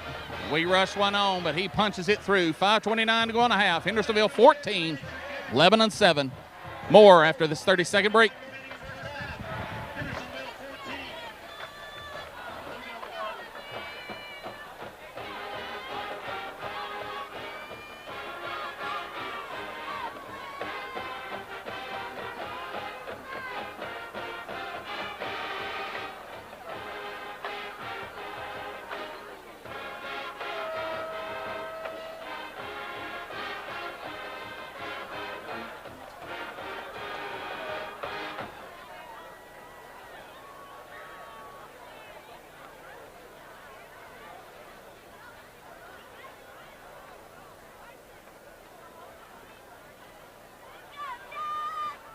Second quarter, it's now Hendersonville 14, Lebanon 7, and you say it's a 63-yard drive, but an 84-yard touchdown because they had about 30 yards of penalties on that drive. Kick will be O'Brien. Crowell will be deep. Key backs up, fields it at the 5, 10, 15, and they pull him down around the 20-yard line. So a return of 15 yards for Key Crowell, and that's where Lebanon will put it in play, 1st and 10 at their own 20, 5:22 to go in the first half. Lebanon trails 14-7. Stay tuned at halftime. I've got an interview with Jody Atwood, head softball coach here at Lebanon. That's the interview we couldn't bring you last week, and it's still timely. 1st and 10, Lebanon. Kincaid will put Hodge in a slot, so the backfield is now empty. Crowell in motion, give it to Crowell on a little flip. Key's looking for somewhere to go, and he's going to be pulled down for a big loss. They ran Key Crowell on a little flip pass, and making that tackle for Hendersonville was Caleb Powell. It seems like Powell is just shadowing him. He might be in there and just spying him wherever he goes. No deception at all. Hendersonville was not fooled. The loss of 5 yards back to the 15. Azita in the backfield. Play fake. Kincaid boots out, throws it in the flat to Hodge. Hodge tucks it away. Nice run by Andrew Hodge, and that'll be a Wilson Bank and Trust 1st down. All the way past the 35 down to about the 37. Drew Hodge is a weapon coming out of the backfield as a receiver, Bob. Nice catch and run after the catch. 22 yards on that play. 4:20 to go in the first half. Ball is at the 37-yard line of Lebanon.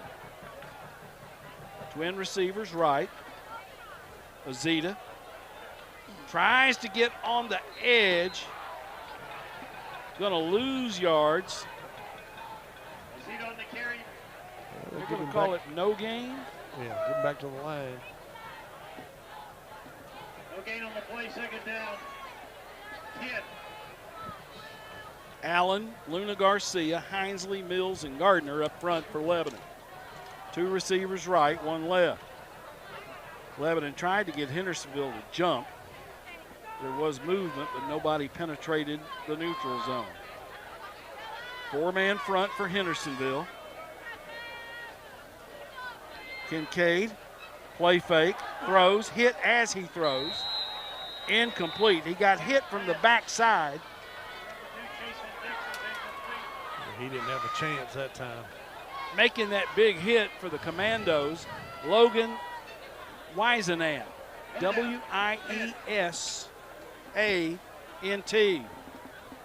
Wisenant? Came off the backside. Logan. and cracked Kincaid just as he was throwing. Incomplete, 3rd down and 10. Ball still at the 37. Kincaid wants to throw. Throws a screen, and that is batted up, and Kincaid tried to throw it a second time. Yes, you can. It's incomplete. It would have been better if he just knocks the pass down. Yeah. Still an incomplete pass, goes to the line of scrimmage. Incomplete. Was he 0 for 2 that drive? that play? Yeah. I can only count. Well, no, he completed the first one. Yeah, it goes to completion. Yeah, I guess that's right. Nixon into punt. Line of scrimmage is the 37. Snap is there. Punts away. Angled toward the sideline. And Hendersonville touched that ball. And Lebanon says they got it. Lebanon got the football. Holy mackerel. Sneed has recovered that football as Hendersonville had a man down there and inexplicably touched the football, realized immediately what he did, and Sneed was right there to grab it. Yeah. You know, and that's such a hard thing when you're on a punt like that and you're downfield blocking, you can't find the football and it hits in front of the receiver and bouncing around, and you're trying to make a block, but then it's hot, you don't know where to turn. Well, Dylan Sneed was there to recover that for Lebanon. So 1st and 10 Blue Devils at the Hendersonville 34-yard line. Big break for Lebanon. Key in motion. Kincaid wants to throw, has time, throws it deep. They've interfered with Searcy. Yeah. Searcy never had a chance to get his hands up and try to catch the football. Almost caught that ball, that one arm he had going up there. Nice effort. Joe Gardner, what an effort by Searcy, just a sophomore. Yeah, that time again, Kincaid just kind of putting it up there and giving our receiver a chance. He almost Odell Beckham that ball and caught it with one hand, but we'll take the penalty. Lebanon needs to try to do something with this and notch this game at 14 before the half. Big penalty against Hendersonville. Pass interference. 1st down by way of penalty. Wilson Bank and Trust 1st down, and Lebanon is now inside the Zaxby's red zone. 2:52 to go in the first half, and Lebanon trailing by 1 touchdown. 1st and 10 Lebanon. Azita, right side, hit. Not much on that carry.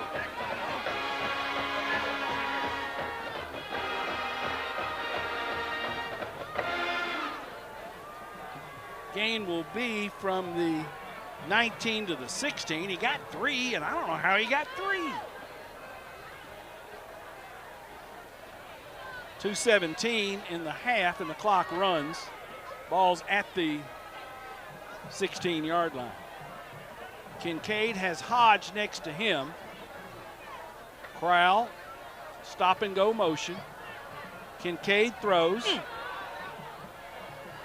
Pass incomplete.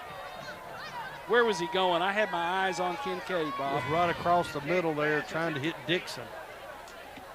Stops the clock with 1:56 to go in the half. Lebanon trails 14-7.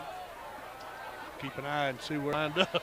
Better watch that dangerous tackle eligible.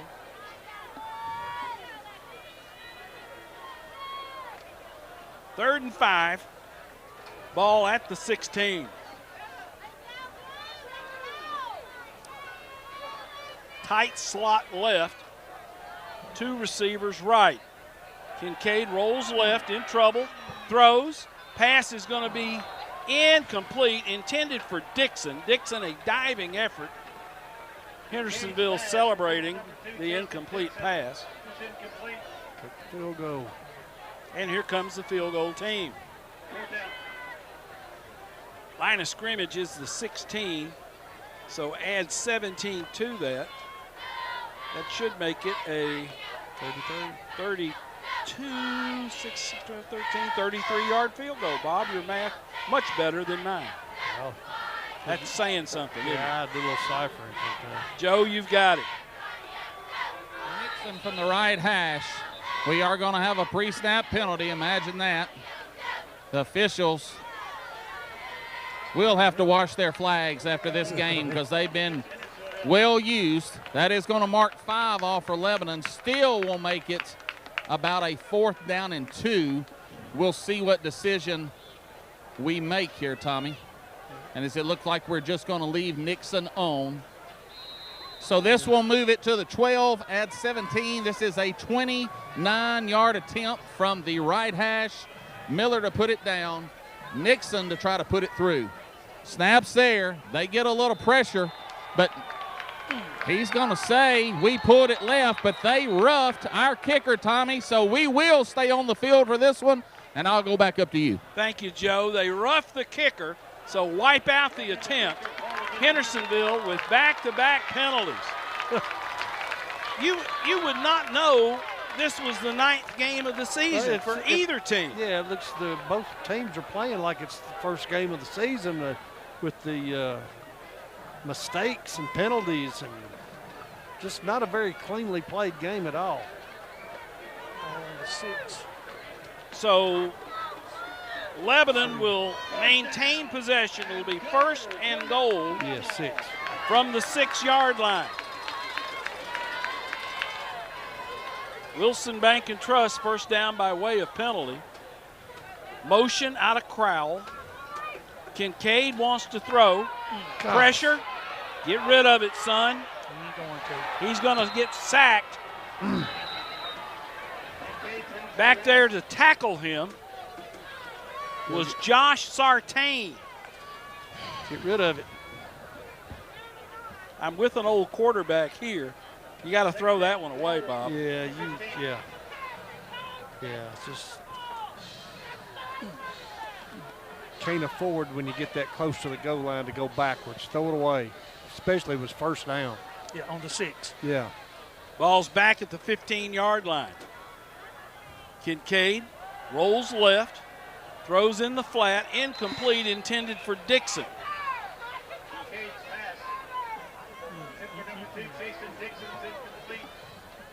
So to bring up 3rd down from the 15.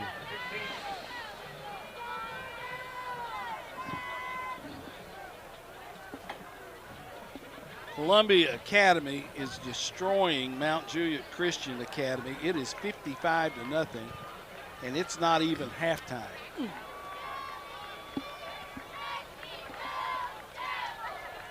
Cookeville leads Green Hill 14-7 at the half.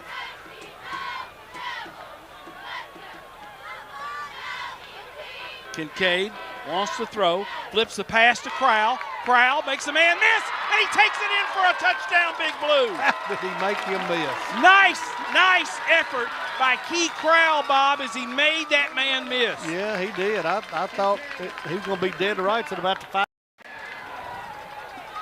What a play. Kincaid finds Key Crowell, and the key ingredient takes it in for a touchdown, Big Blue, a Tim Leeper Roofing touchdown. Joe, you've got the PAT call. You hold. Nixon's going to try to put it through to tie this ball game up. Snap, kick, and he does just that. 53 seconds to go in the half. Lebanon 14, Hendersonville 14. We'll be back in 30.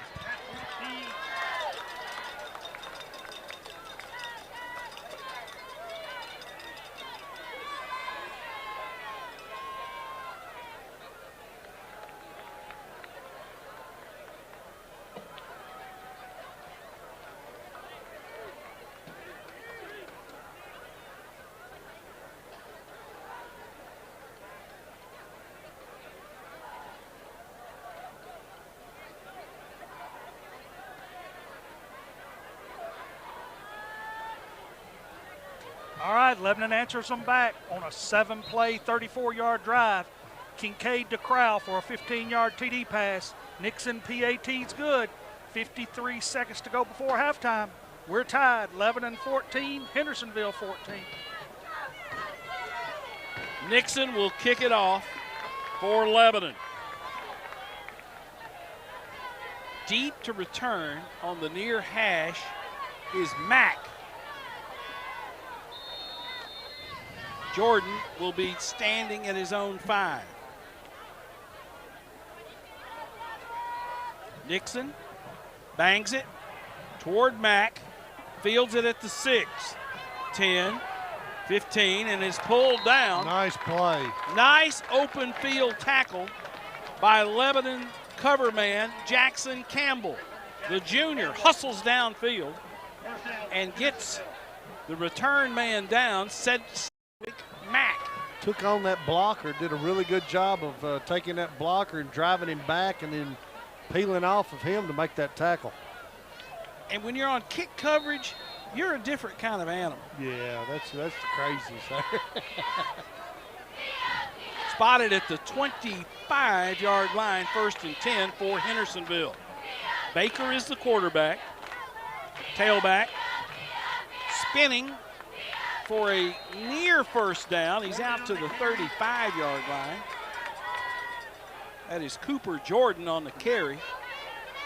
That'll be enough for a Hendersonville first down. 35 seconds left in the half. We are tied at 14. Baker wants to throw. Looks deep, guns it deep, has a man back there that is incomplete. Callaway had locked up in man coverage on Cale Thomas. The wingback came down the sideline, and Callaway was there. 24 seconds to go in the first half. Callaway that time, yeah, just there step for step right with him.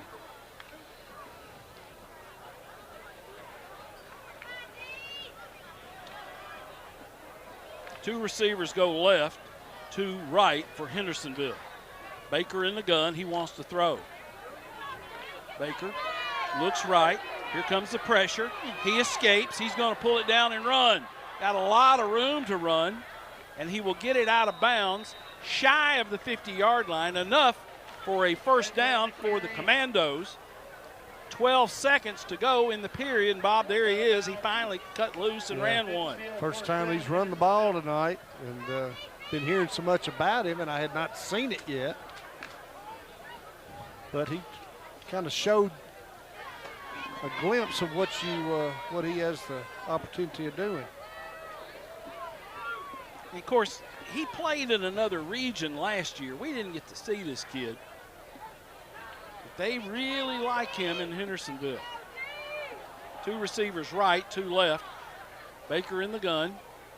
He wants to throw. Cranks it deep. Ball is going to be incomplete. Golly Moses, he threw that thing 60-something yards in the air. Overthrew his intended receiver. So can Milton, you know. You got to complete them. Yeah. Lebanon will get extra defensive backs in the game on 2nd down and 10 with 6 seconds to go in the half. Lebanon will have 3 safeties. Campbell will be back there. There's timeout on the field. Timeout on the field. We will keep it here as the two teams try to make this last play what they want. Thanks to Lebanon Mayor Rick Bell for his continued support of Blue Devil football, and Lebanon High Football appreciates the longtime support of D.T. McCall & Sons with stores in Lebanon, Carthage, Cookeville, Franklin, and Lafayette, home of free delivery. Also thanks to certified athletic trainer Jacob Woodard and the team physician Dr. Lance LeClaire with Vanderbilt Sports Medicine for providing sports medicine coverage tonight for all our student athletes. Also located at 225 West Main Street, F&M Bank is a proud supporter of Lebanon High School football. Banking made easy on purpose. Remember, FDIC, an equal housing lender. Teams break their huddles and they will go to the field. Kleinert will be at a defensive line position. Lebanon will go with just 3 linebackers and 3 down linemen, 5 defensive backs: Callaway, Crowell, Campbell, Nizick. Got Dean Maxwell in there as a down lineman, also on defensive line. Binkert is playing center field. 3-man rush for Lebanon. Baker will be in the gun. 4 seconds, 3 seconds, 2 seconds. He's going to be hit, turns the ball loose, throw it in the end zone. That's going to be intercepted in the end zone. Intercepted in the end zone by Bryce Nizick. Nizick with the pick as the first half comes to a close. 14-14 is our score. Lebanon and Hendersonville. It's senior night at Tribble Field, Watkins Stadium. We'll take a 2-minute break, and we will be right back.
Fans, please welcome to the field your award-winning Lebanon High School marching Blue Devils.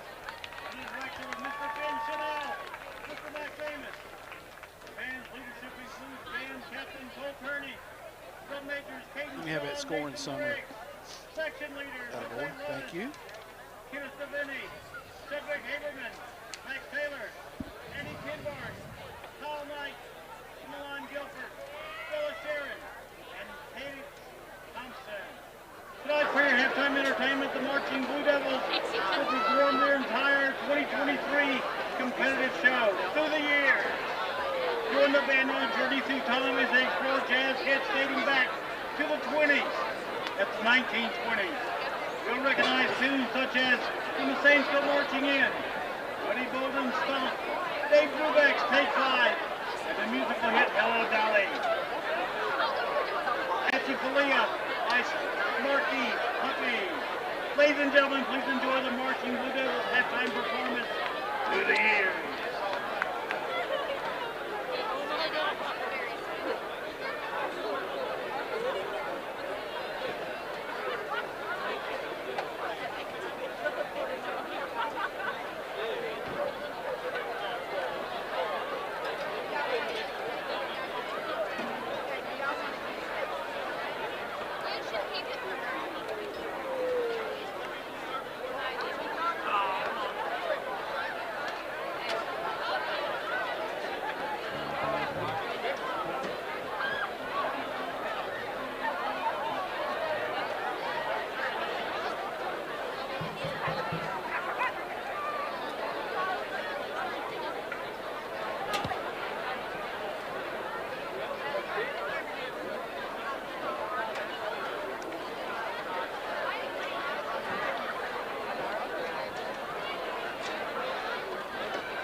And now, ladies and gentlemen, your attention, please.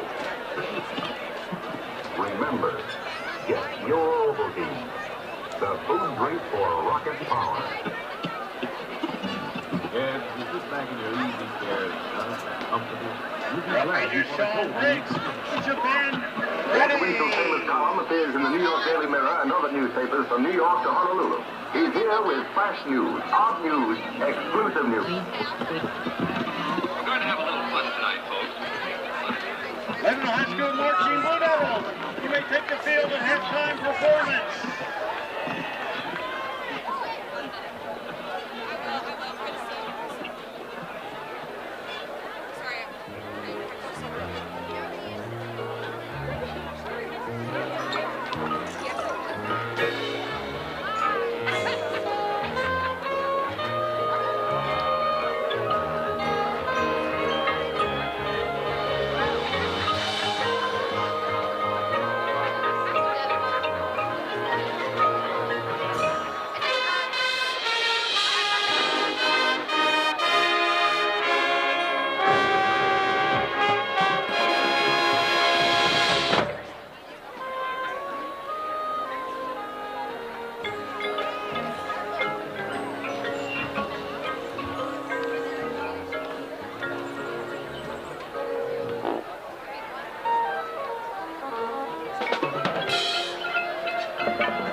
Thank you.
Good night, everybody. Good night, everybody.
Tommy Bryan with you on the Blue Devil halftime as Lebanon and Hendersonville are tied at 14-14.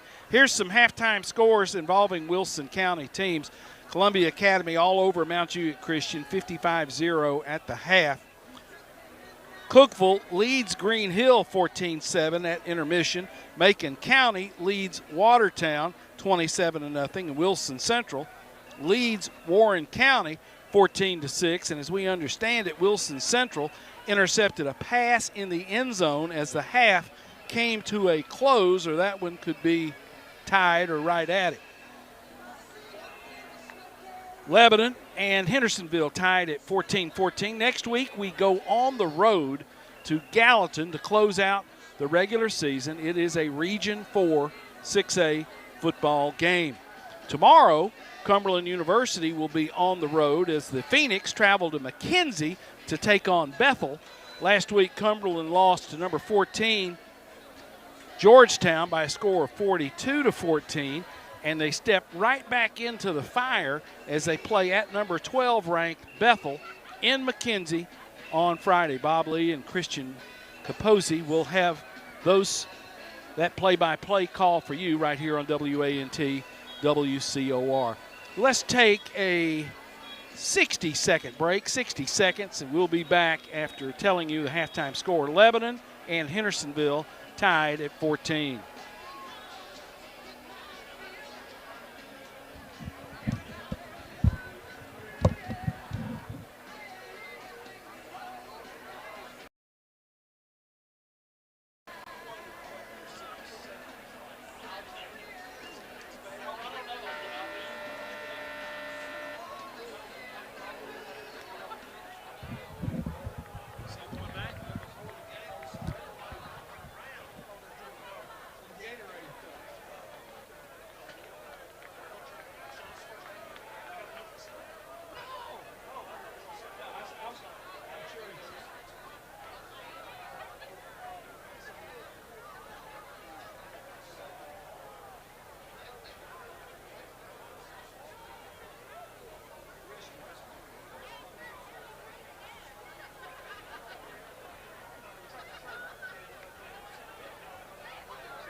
Blue Devil football on WANT WCOR. Bob, what you got? Time of the third quarter. Tonight's game is sponsored by the Lebanon Police Department and Chief Mike Justice. The men and women in blue are proud to support the Big Blue. Lebanon will receive to start this second half. Hendersonville will kick it off. Hendersonville will have their backs to the scoreboard and kick toward Hartman Drive. There is a wind that is at Hendersonville's back. Lebanon white headgear, blue jerseys, white numerals, and white football pants. Hendersonville white jerseys and smoky gray pants. The kick will carry into the end zone for a touchback, and Lebanon will put it in play 1st and 10 at their own 20-yard line. Gabe Allen, Giovanni Luna Garcia, Hutton Hinesley, Aaron Mills, and Jace Gardner up front for the Blue Devils tonight.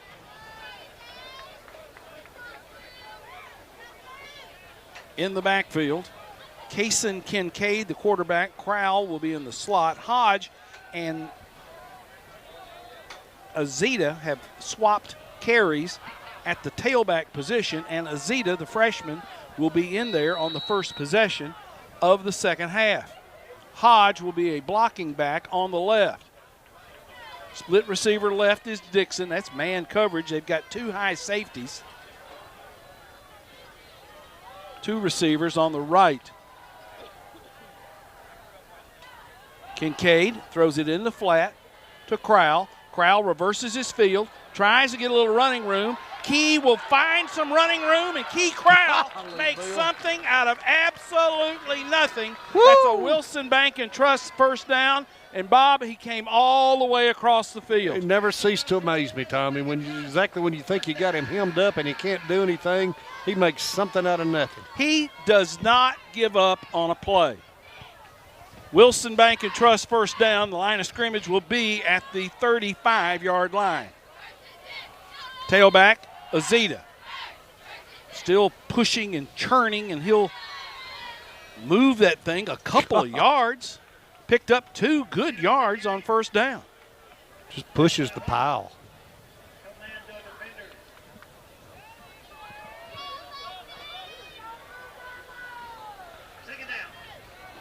Ball, that's almost 3. Yeah, Ball's at the 38. Second down and 7.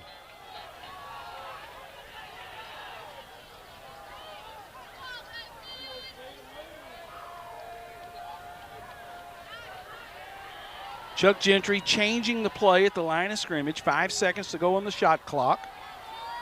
3, 2, better hurry, boys. Didn't get it off. Didn't get it off. Kincaid kind of hesitated on the cadence, and a 5-yard penalty against Lebanon as Lebanon was changing the play to something. And there has to be a sense of urgency from the quarterback to get that play called. Or getting it from the sideline. Well, it looked like the play came in with about 8 seconds. Oh. Yeah. So, second down and 12. Line of scrimmage is now the 33. 2 receivers left. 2 right. Hodge is the tailback. 5 seconds on the play clock. 2, 1, snap it. Kincaid wants to throw. Looks deep. No. Guns it deep for Crowell. Crowell caught that ball. He's still running. Crowell caught that ball and he's still running. They're going to say he stepped out of bounds. Holy moly, what a catch by Key Crowell. Crowell goes up and makes the grab. And they're going to say there's a. Are they calling us on offensive pass interference? Well, they're backing them up. Oh. There's not a flag on the play. Joe, there's not a flag, is there? No. Donald's completely right. He stepped out of bounds and didn't reestablish himself before he caught the ball, they're saying. Well, what a catch. From our sight line, we can't exactly see the sideline. No, we can't. We can't see the boundary on the near side. We can't see the numbers. Incomplete pass for Kincaid. It'll bring up a second down and 12. Line of scrimmage will be the 18. Second 27, yeah. I've been doing this forever. Why do I ever look at the scoreboard? You never go by the scoreboard here. No. Kincaid in the gun, has Hodge at his left hip. Quick pass, thrown, intercepted by Hendersonville. They overthrew Crowell, and making that interception for the Commandos was Luke Gaither, the free safety. And Kincaid just overthrew Key. Yep. Just had Key running up the seam and overthrew him. And second interception, I believe. Donald, that's the first. Help me on that. Second interception for Kincaid tonight, and we've turned it over on a fumble. Hendersonville has it 1st and 10 at the Lebanon 41. Hand that thing to Cooper. Jordan Cooper running left. They're in great field position here inside the 40-yard line now, down to the 38. Neither team particularly sharp tonight. No.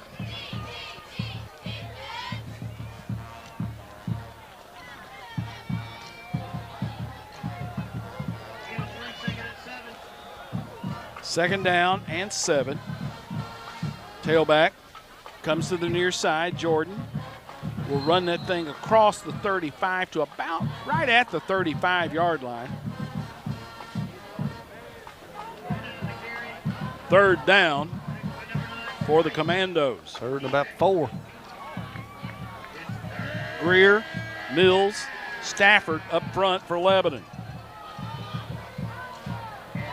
Sneed, Kleiner, Jewell, and Binkard are your linebackers.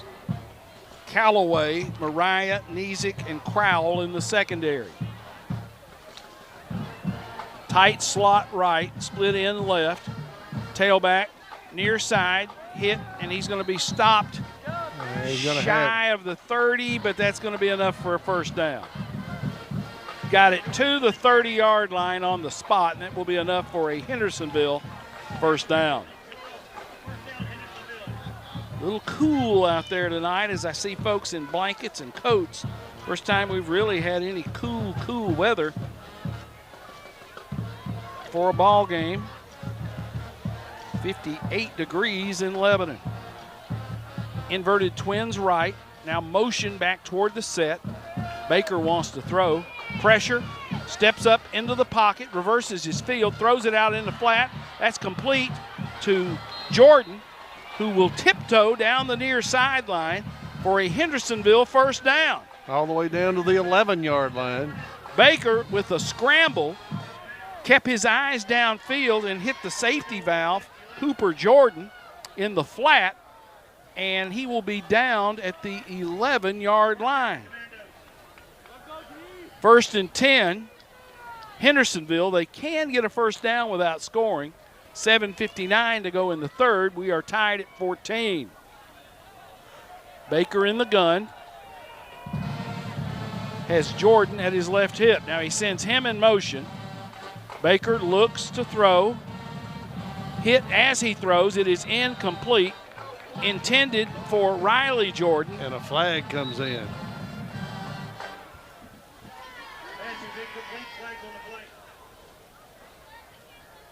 Well, let's see. Yeah.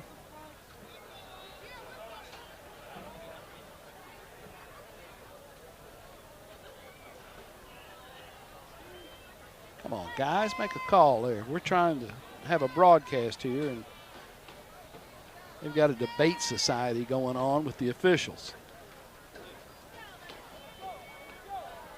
Holding. Defensive holding. Lebanon. Must have held a receiver coming out of his break. Put it at the 5-yard line, 1st and goal, Hendersonville.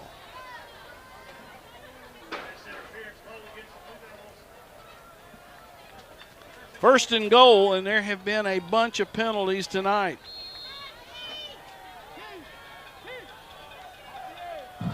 Three receivers left for Hendersonville. I set in the backfield. Tailback runs left. He reverses his field and is spun down. Kleinert has him and won't turn him loose. Binkard was there first. Cooper Jordan tried left end, and he will lose yards on the play back to the 10-yard line. Really good support by Lebanon up front. Well, he made a mistake of trying to string it out and get outside and turn the corner, and we just had good containment, wouldn't let him get to the corner. And like you said, Binkard first, and then Kleinert comes in and shuts the door. Wing set left, so a tight end and a wing back on the left. Baker in the gun. Bootlegs out to the right. Baker rolls right, throws, and that's going to be incomplete and won a collision in the end zone. Crowell blasted the intended receiver, Weisenant, incomplete. And, Joe, that was quite the collision in the end zone. Yeah, and that's one of those scary ones, Tommy, where they were both kind of going for the ball, kind of like two outfielders in baseball, and they kind of made a collision. Hendersonville took the worst of it, but I was glad to see those three young men get up. Ball's at the 10, 3rd down. It's not 3rd and goal, it's 3rd and 9. Yeah, they can get a first down. Baker wants to throw again. Pressure comes, he drops it off to Jordan, who will be taken down shy of the first down. Binkard was there. And Jewell just destroyed Baker as he was throwing the football. He leveled him. And here comes the field goal team for Hendersonville. Line of scrimmage will be the 9. So add 17 to that, and it'll be a 26-yard field goal attempt. Joseph, you've got it. good on from the left hash. Lebanon jumping, trying to make them jump. They do not. The kick is up, and the kick is going to hit the upright. It is going to be no good, Tommy. No good. Back up to you. Lebanon's defensive unit has dodged a bullet. The interception does not kill them. We held on 4th down and made Hendersonville attempt a field goal that misses and hits the right upright. So the Blue Devils will take over at their own 20-yard line. We are tied with 6:15 to go in the third quarter, 14-14.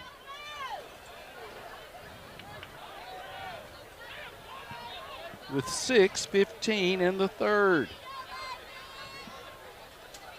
Dixon onto the field late. Will split right. He'll be out there with Crowell. Kincaid in the gun, has Azita at his left hip. Azita attacks the line of scrimmage, fights for yardage, and runs it to about the 25-yard line. Donald, what about Azita running the football this evening? Tommy, he's got 12 carries for 46 yards. Azita, the freshman, seeing his most extensive work of the season. Played a little against Watertown.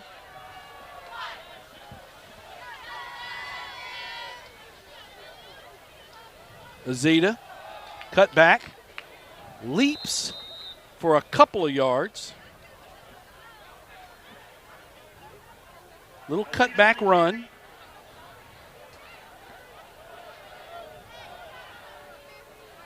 Make it 3rd and about 3. 5:30 left in the third quarter in Cookeville. They are tied at 14-14. Cookeville and Green Hill 14-14 with 5:30 to go in the third quarter. We're at 5 minutes in the third, and we're tied at 14-14 with the Hendersonville Commandos.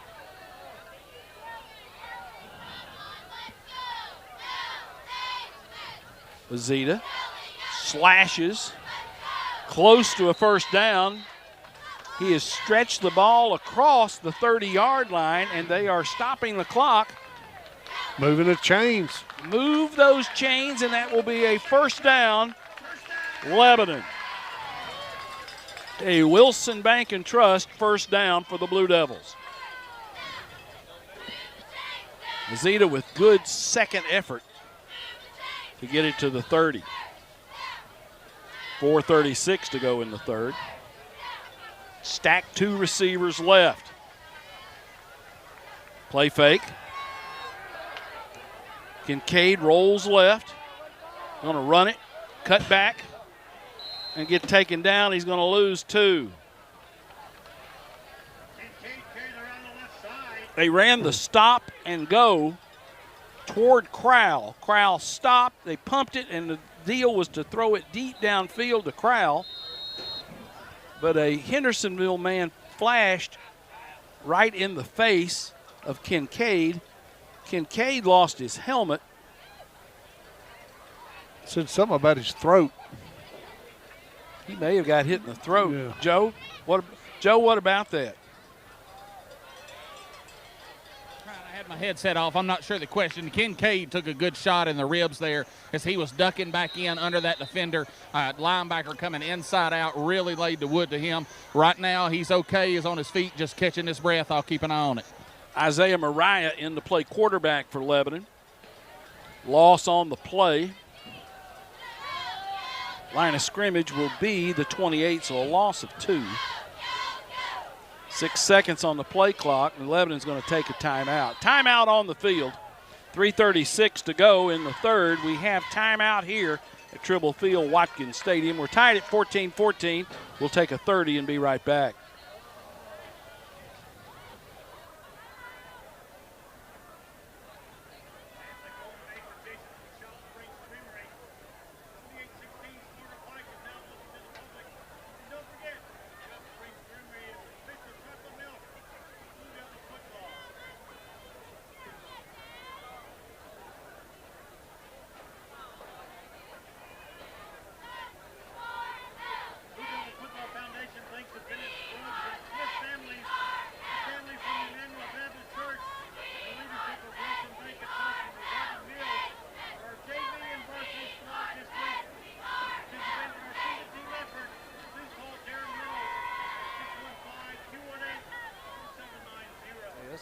along with trunk or treat at 6:30.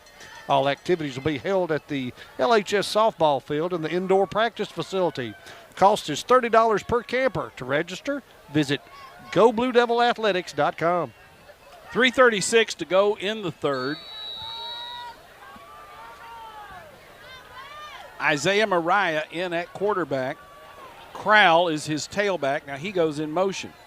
Mariah's just going to run it right. Isaiah with some running room, and Isaiah will be spun forward for a Wilson Bank and Trust first down. Kincaid comes back into the game after Mariah picks up the first down on a quarterback run. Yep, adds another dimension to your offense.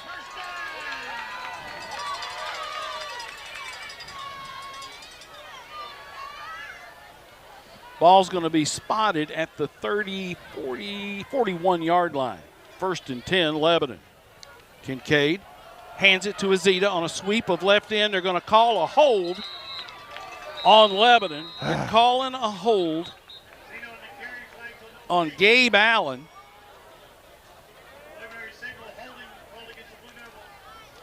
And I didn't see where his hands were. I didn't think he had his hands wrapped around the defender.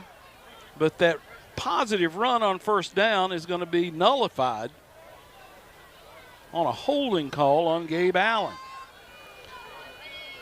You can see when Azita gets it on the edge, he's turning that corner almost like a wing T sweep where you turn and it's like running in a barrel.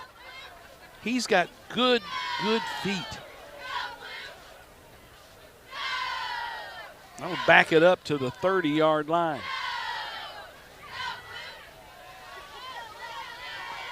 Azita runs right and a whistle. Good gracious. Illegal procedure, Lebanon. Tried to go on a quick snap count. What about the penalties, O'Donnell? Lebanon's been penalized 9 times for 75 yards. Hendersonville's covered 5 times for 60 yards. So that's 14 penalties, and we ain't through the third quarter yet. 2:37 to go. Clock runs. 14-14 is your score. Tailback, Azita runs right. Azita goes toward the boundary and will go out of bounds.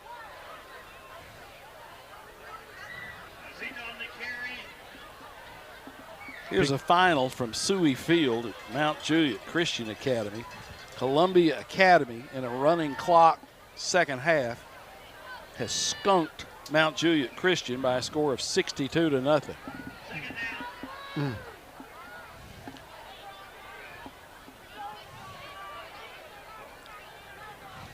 Second down for Lebanon.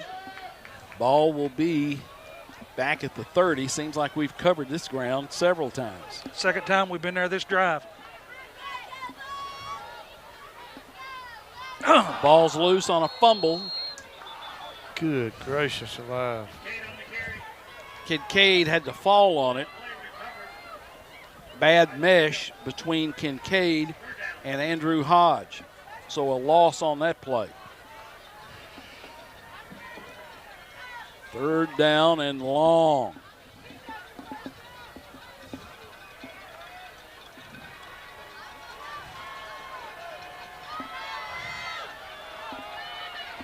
Two receivers left.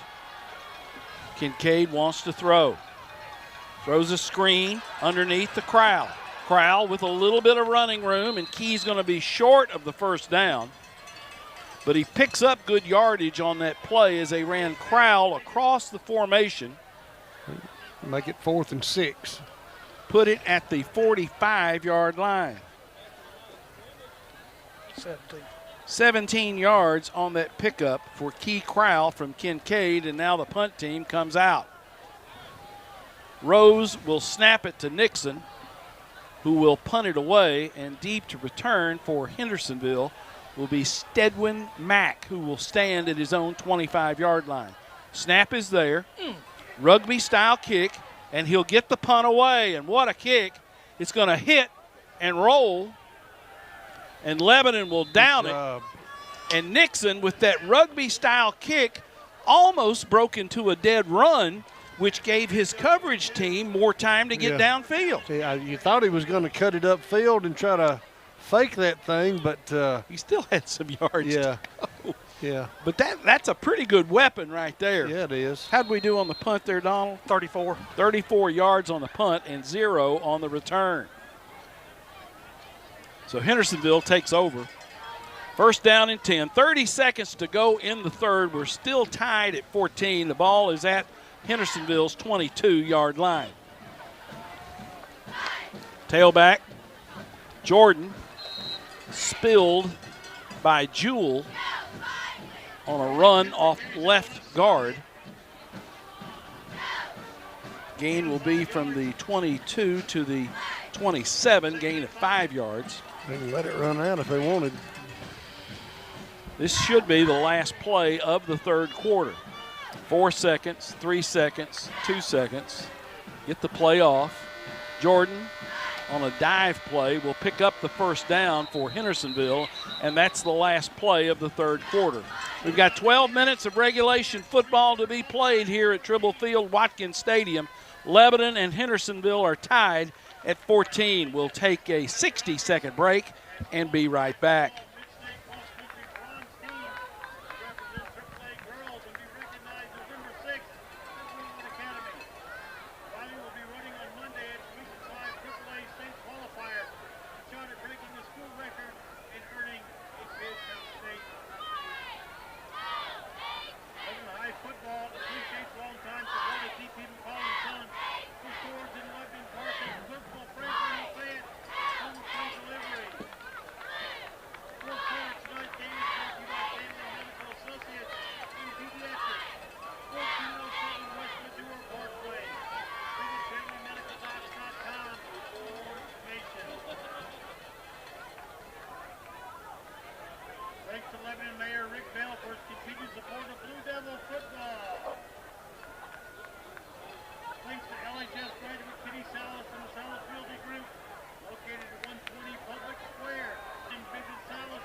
The fourth quarter of tonight's game is brought to you by Family Medical Associates in Pediatrics.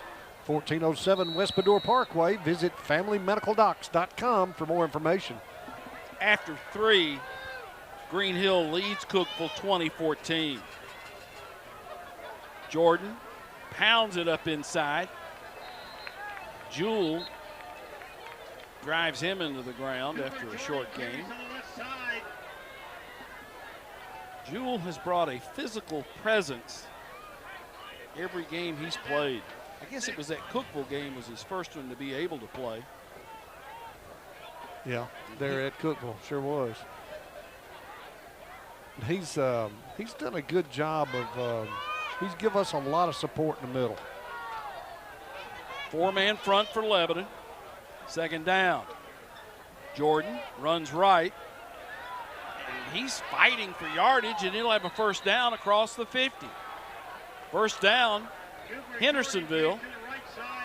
And Tommy, you talked about Jewell before that snap. He started that time on the right defensive end, went through the backfield all the way across and caught that runner from behind to help pull him down. Tommy? Yes, sir. Jordan's now got 18 carries, 115 yards. He is down. He took a shot to the lower torso. Well, Blue Devil, thank you to Jersey Mike's Subs, located at West Main Street and Eastgate Boulevard. For all your pregame party eats, call Jersey Mike's at 615-444-9886. Jersey Mike's is always a sub above. And stay with WANT FM 98.9 following tonight's game for the Fakes and Hooker Scoreboard Show featuring John Boyce and our key grooms. Cooper Jordan gingerly walking to the sideline. He got whacked pretty good on that one. Yeah, in a bad place. He was claiming that he got punched.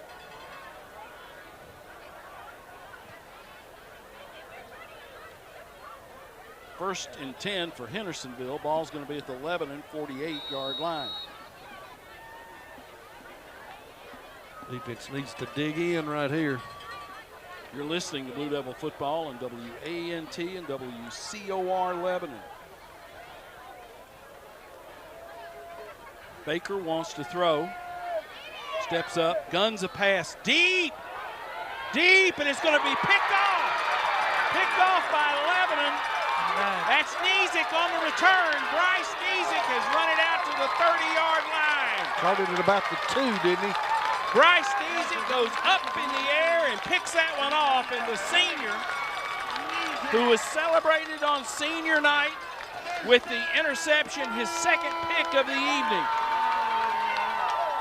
7:16 to go in the third. Central leads Warren County by a score of 14-12. First and 10 Lebanon at their own 31-yard line. Tailback, Crowell runs to the near side. Key will bounce, will stay in bounds, and fight for yardage. Got a first down. He got a first down, just slugging it out down there for every single step. And Joe, that's got to be inspiring to see that young man run the football like that. Yeah, he gets on the edge a little quicker than most people, and you have to really recover fast. And when you recover, he puts his foot in the ground and gets 5 more. So we just got to do this, Tommy, about 5 more times without a penalty. Wilson Bank and Trust first down for Lebanon. Toss sweep, Crowell, near side. Crowell cuts it back against the grain, and he'll have about 7 yards on a sweep of right in. Yeah, he'll give him 8. He got 8. Yeah. Key Crowell going to come out for a second and catch his breath. Searcy will come in. Azita will be the tailback. Donald, what about Key running the football tonight? Well, that's his 4th carry for 21 yards. He had a loss on that one sweep when he lost 5. But, yeah, man, if I'm playing checkers, I want him on my team. Azita off the right side. First down. Will pick up a Wilson Bank and Trust first down. Yeah, they're going to call a first down, yeah. Stopping the clock and moving the chains. 9:47 to go in the football game. Lebanon and Hendersonville are tied at 14. This one has been a tough one, as we thought it would be. Azita hits the line of scrimmage, bounces, and gets thrown backwards.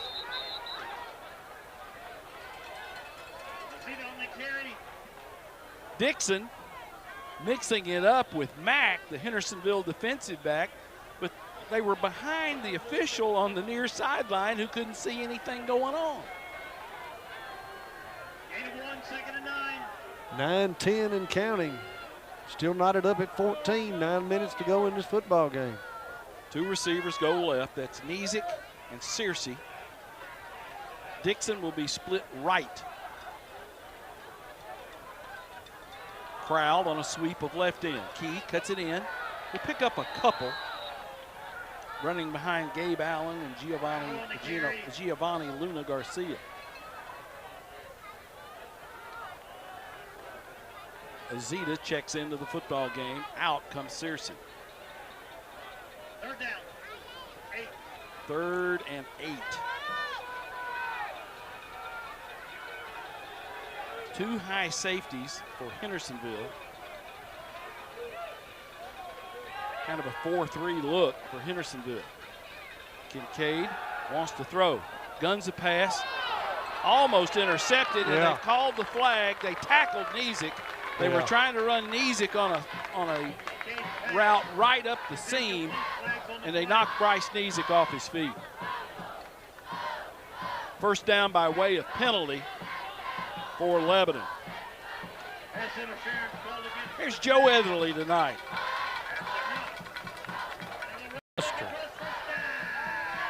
He's gone deaf in his old age.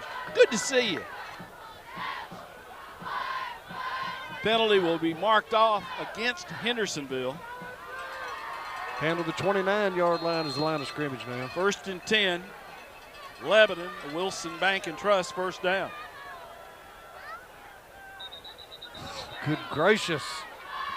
Motion called against Lebanon, illegal procedure. Illegal procedure called against the Blue Devils. First and 15. I can't tell if are we having two move at one time, or we just moving before the snap? I saw Crowell come in motion, and I didn't see and the anything flag else. came out. Yeah. Joe, did they give any explanation on that? Joe, did they give any explanation on that penalty? Because we didn't see a second man in motion. Guys, I apologize. I was talking to Bobby K. Get rid of it. Pass is thrown, and that is complete. No, he's jarred loose. Intended for Niesick. Incomplete. And you could hear the Wilson Post photographer down there screaming, "Throw it now."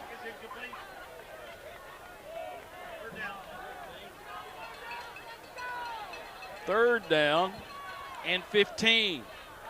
Lebanon behind the chains. Central has gone on top 20-12 late in the third at Warren County.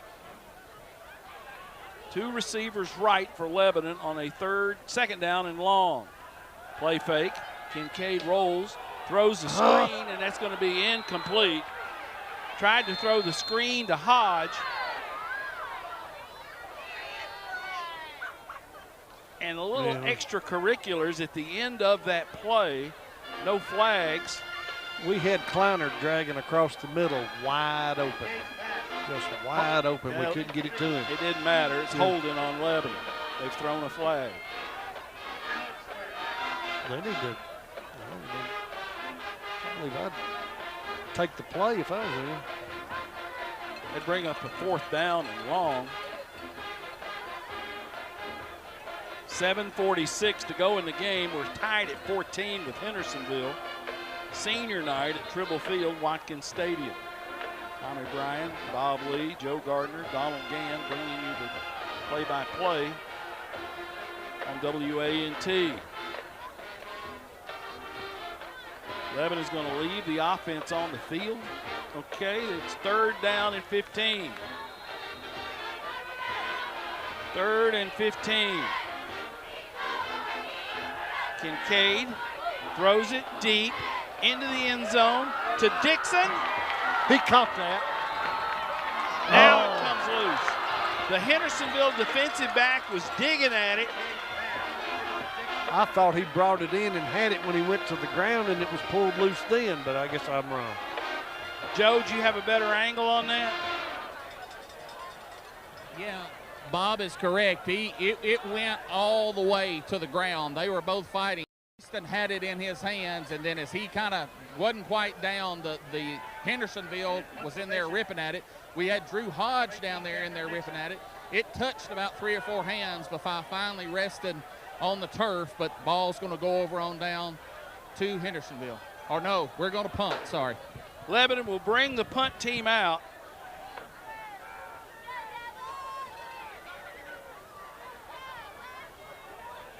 Punt is away.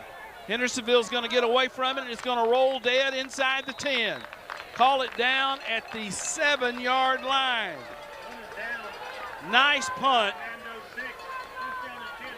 by Nixon that rolls dead.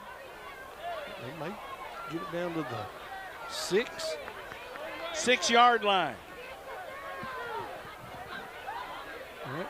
Turnover be huge right here. Well, they've got a long way to go. Hendersonville has it at their own 6. 7:26 to go in the game.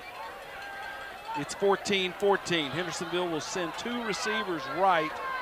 Baker will be in the gun as he has been all night. Jordan comes to the near side. He's going to be pulled down by Stafford. Stafford and Sneed on that stop for Lebanon. As tailback, Cooper Jordan runs it from the 6 to the 11, gain of 5.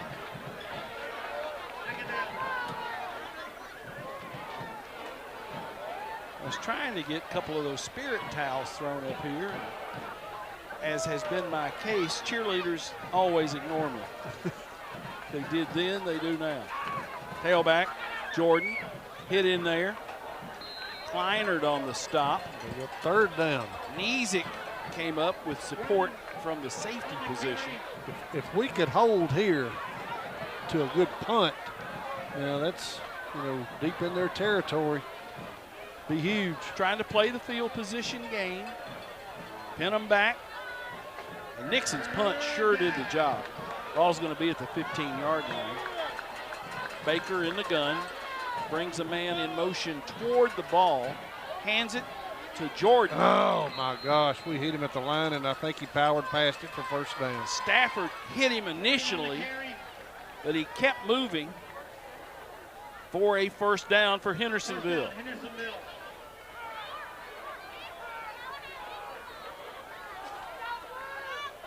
First and 10, Commandos at the 18-yard line, 17-yard line.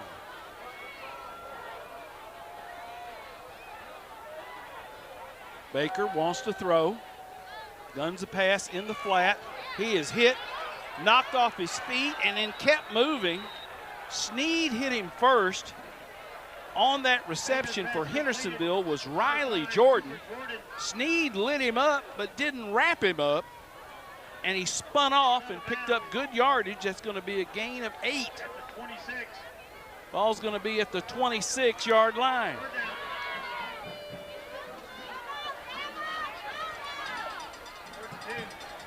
Second down and 2 for Hendersonville. 14-14 is the game. 5:45 to go in the football game. An illegal procedure against Hendersonville. Sure it is. At moments, it's like a JV game. Oh, it's not even a JV game.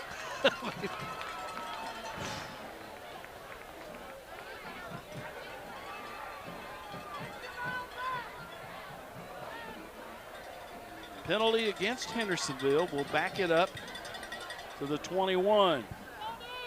5:43 to go in the football game. Baker wants to throw. Guns a pass, complete. First down. First and 10, Hendersonville making that grab. Justin Zuger, Z-U-G-E-R, Zuger. First down, Commandos. Gain will be to the 31-yard line. 2 receivers come left. 3-man front for Lebanon. Now Sneed walks up to give us a 4-man look. Jordan runs, picks up a couple of yards. Well over 100 yards for Cooper Jordan tonight for Hendersonville. 5 minutes to go in the game. Tied 14-14. Well, Hendersonville has come into this ball game, Tommy, and in my opinion, they've done what a lot of other teams have tried to do, and that's not give up the big play. And, so many times, Key gets loose on a big play, and he's almost got loose several times, but they've hemmed him up pretty well. Tailback hits it up into the secondary, and he will run it across the 45-yard line. That's Jordan Cooper. Sneed had to make that tackle for Lebanon.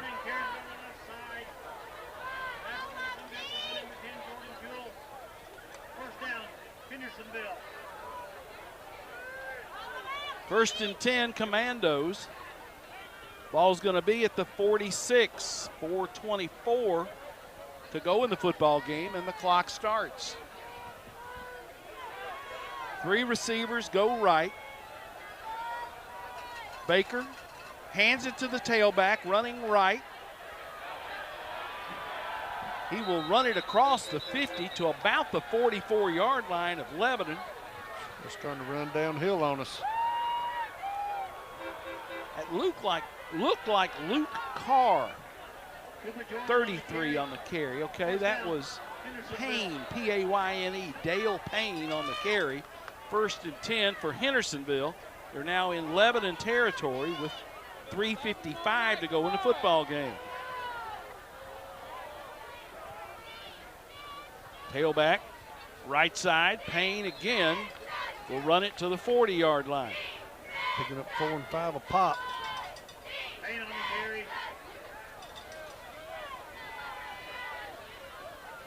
Cooper Jordan returns to the game. Payne goes out.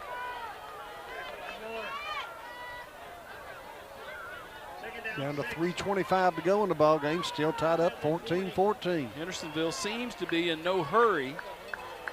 2 receivers left. Slot left. Tailback. Jordan runs into the waiting arms of Stafford. Cooper Jordan carries on the left side. Who will pull him down for a gain of about 4. 28-1 Stafford. Be 3rd and 2. 2:55 and the clock runs.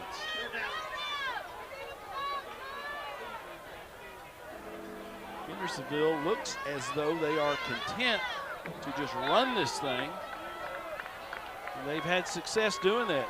Quarterback goes under center, and he will pick up a first down on the sneak. All the way down to the 30-yard line. Baker goes under center and ran it off left guard off the block of Carson Gregory. 1st and 10, Hendersonville. Gardner into the game at defensive tackle. Stafford comes out. Maxwell in at nose.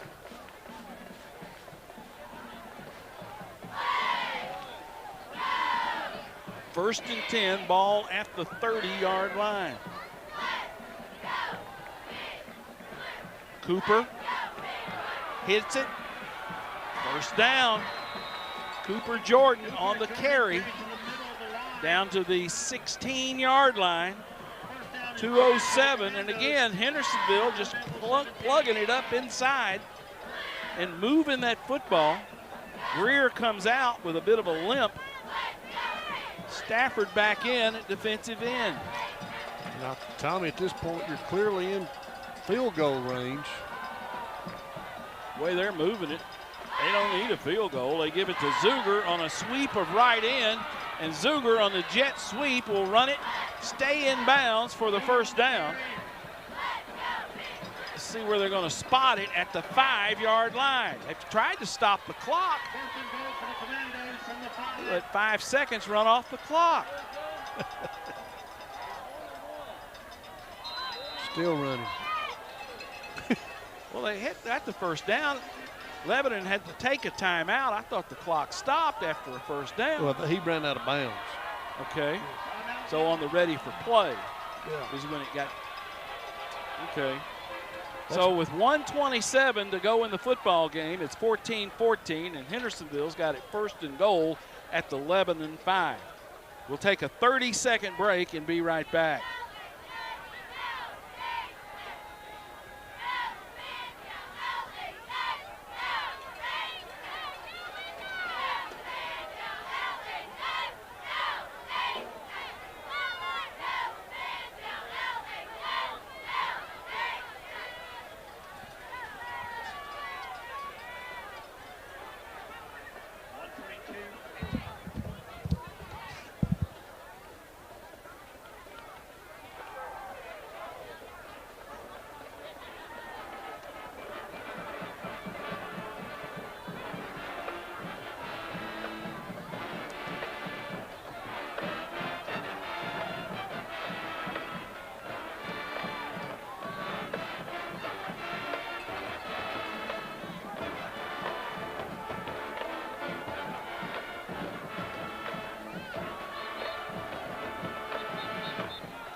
Stadium, 1st and goal.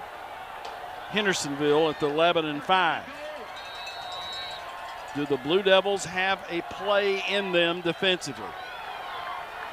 Baker goes under center. Fullback, dead ahead, not much. No gain. On that carry for Hendersonville was Sams, Caleb Sams. Timeout. Lebanon. We will leave it here. Well, the Blue Devil Football Foundation thanks the Bennett, Scruggs, and Smith families, the family from Emmanuel Baptist Church, and the leadership of Wilson Bank and Trust for providing meals for our JV and varsity squads this week. To participate in our Feed the Team effort, please call Darren Reynolds at 615-218-0790. I understand the Thursday meal was pulled pork and smoked chicken from Town Square Social. Those kids ate well on Thursday. Well, I saw on one meal they had fried chicken, mashed potatoes, green beans. That was the Monday meal. They had, see, the JV schedule supposedly was finished, but they had a game rained out with Gallatin. So Gallatin put together a bunch. They played on Monday, and so they fed them, and they got Shoney's. So those families got a big meal from Shoney's and fed that bunch. Well, that's worth joining the football team. Get to eat like that. Second down and goal from the 4. Baker goes under center. 2 backs in the backfield. Tailback, right side, he's hit. Dives forward. Knifing through to make that hit was Stafford on the tailback. The tailback running the football for Hendersonville was Payne. They're going to spot him down at the, I think he's at the 2, 3, 4. He's at the 1. 1 yard line, 3rd and goal from the 1. 44 seconds to play in the game. Hendersonville taking their sweet time in the huddle. And they're going to take a timeout. They let the play clock run down to 33 seconds and took a timeout. Joe, that line of scrimmage, if you will, please. He is outside the 2. Outside the 2 yard line. Well, at this point, they're going to run it right up the middle. They've got 2 plays to try to score. And it's, no big deal if he runs it right up the middle. If they don't get in, they'll run the clock all the way down to about 2 seconds for 4th down. They'll line up and kick the field goal. So you got to make a big play right here. 33 seconds left on the clock. Ball is at the 2 yard line. Now's when you need a bad snap.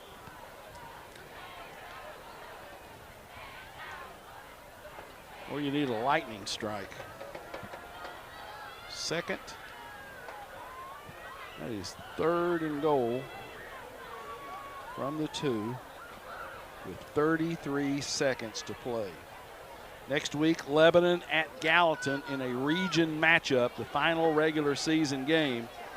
And dependent upon how Cookeville and Green Hill comes out tonight, Lebanon could be playing for 2nd place or 4th place or 5th place in the region. Lebanon's crowd rising to their feet to try to encourage their defensive unit. 3rd and goal from the 2. Baker under center. Goal line defense for Lebanon. Baker's hit. He didn't get in. He's short. Now they call it a touchdown. 28 seconds left in the game, and they call Baker in there for a 2 yard touchdown run and a flag on the play. Flags have been thrown on Hendersonville for unsportsmanlike conduct after the play.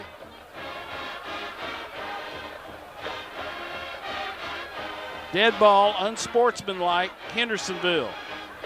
Dead ball, unsportsmanlike. Called against Hendersonville. We'll take it on the kickoff. Smart. Make sure we get a good, chance at a return instead of kicking it in the end zone.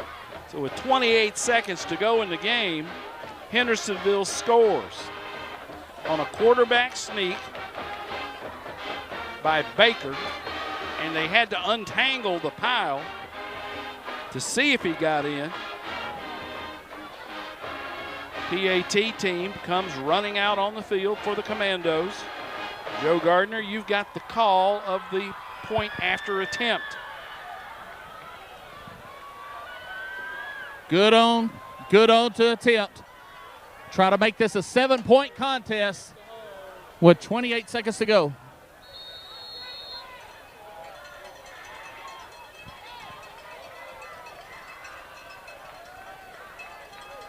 Snaps there. Kicks there. And it's good. Hendersonville scores late. Lead our Blue Devils 21-14. We'll be back in 30.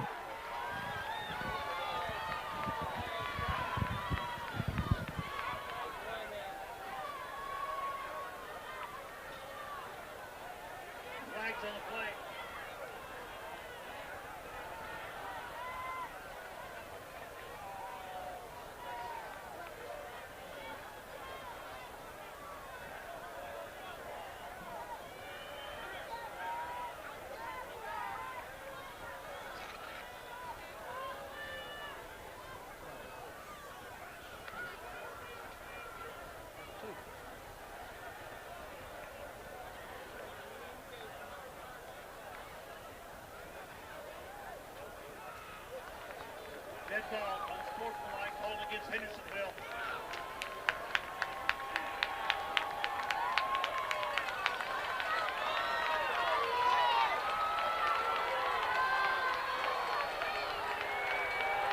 Touchdown. That's costing them 15.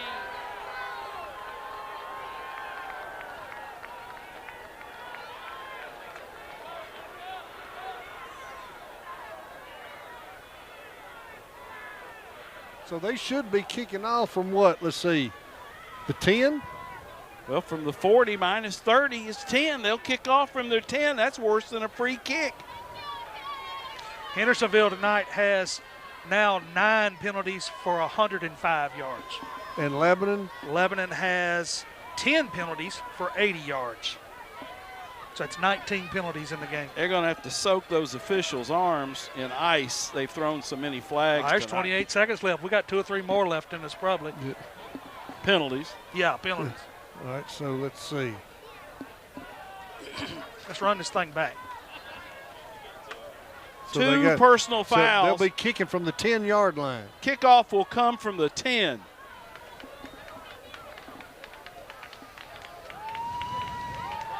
So Hendersonville, I'm making a note of that. What? 2. Why is that at the 12? He put it at the 12.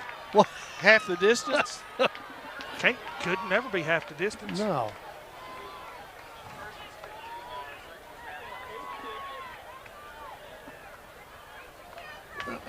No. From the 40. Well, that's right. That's right. 25, yeah. Down to the 15, 25. and then a half the distance. Yes. So they'll kick from the 12. I'm trying to record this.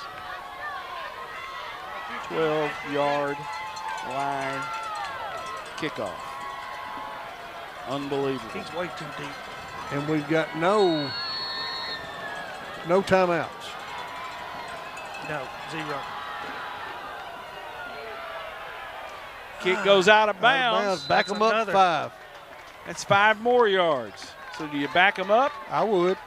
And Chuck is saying back them up 5 more yards. Yeah. Chuck Gentry says, I want the penalty on the kickoff. Yeah. Back them up. Let them kick from the 7. So the kickoff will be back at the 7-yard line. 5-yard penalty to 7. So they'll kick it off from the 7. That's 3 consecutive penalties on Hendersonville. No. No. Yeah. There you go.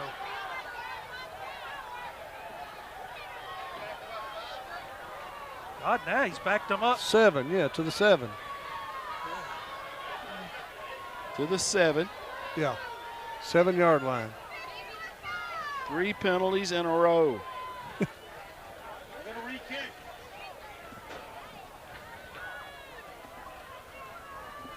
Whew. O'Brien will kick it off from the 7.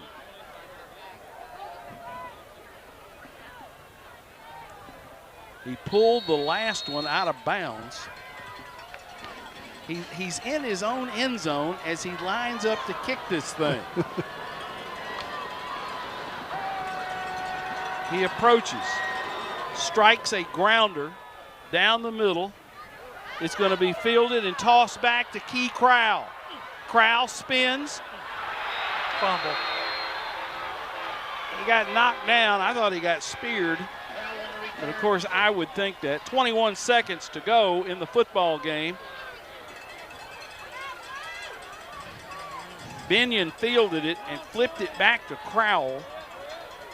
Lebanon will take over 1st and 10 at their own 49-yard line. 1st and 10 with 0:21 to go in the game. Well, they're going to let you catch it in front of them, so got to get out of bounds. 3 receivers right. Empty backfield. 2 receivers left. Hendersonville brings a man off the edge. Kincaid throws and gets hit. Incomplete. Kincaid was hit as they brought a man off the edge who got back there unmolested and hit Kaysen just as he threw the football. Binion comes out. Searcy in. Hodge in the backfield. In there is an extra blocker for Kaysen Kincaid.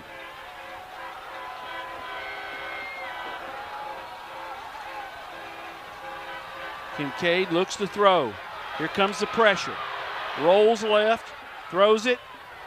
Incomplete. Intended for Searcy.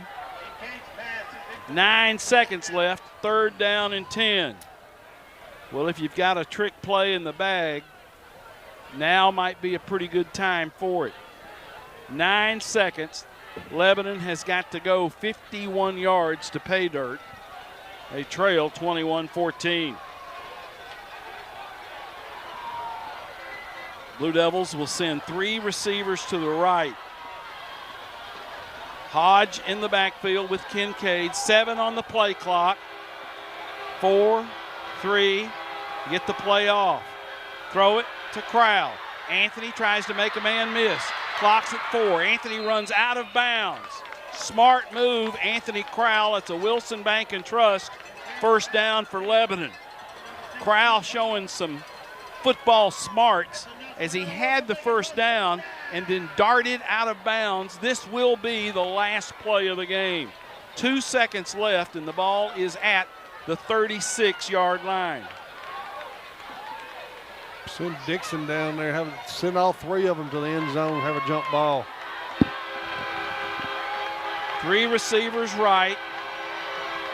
Kincaid wants to throw. Get rid of it, son. Throws it deep toward the end zone.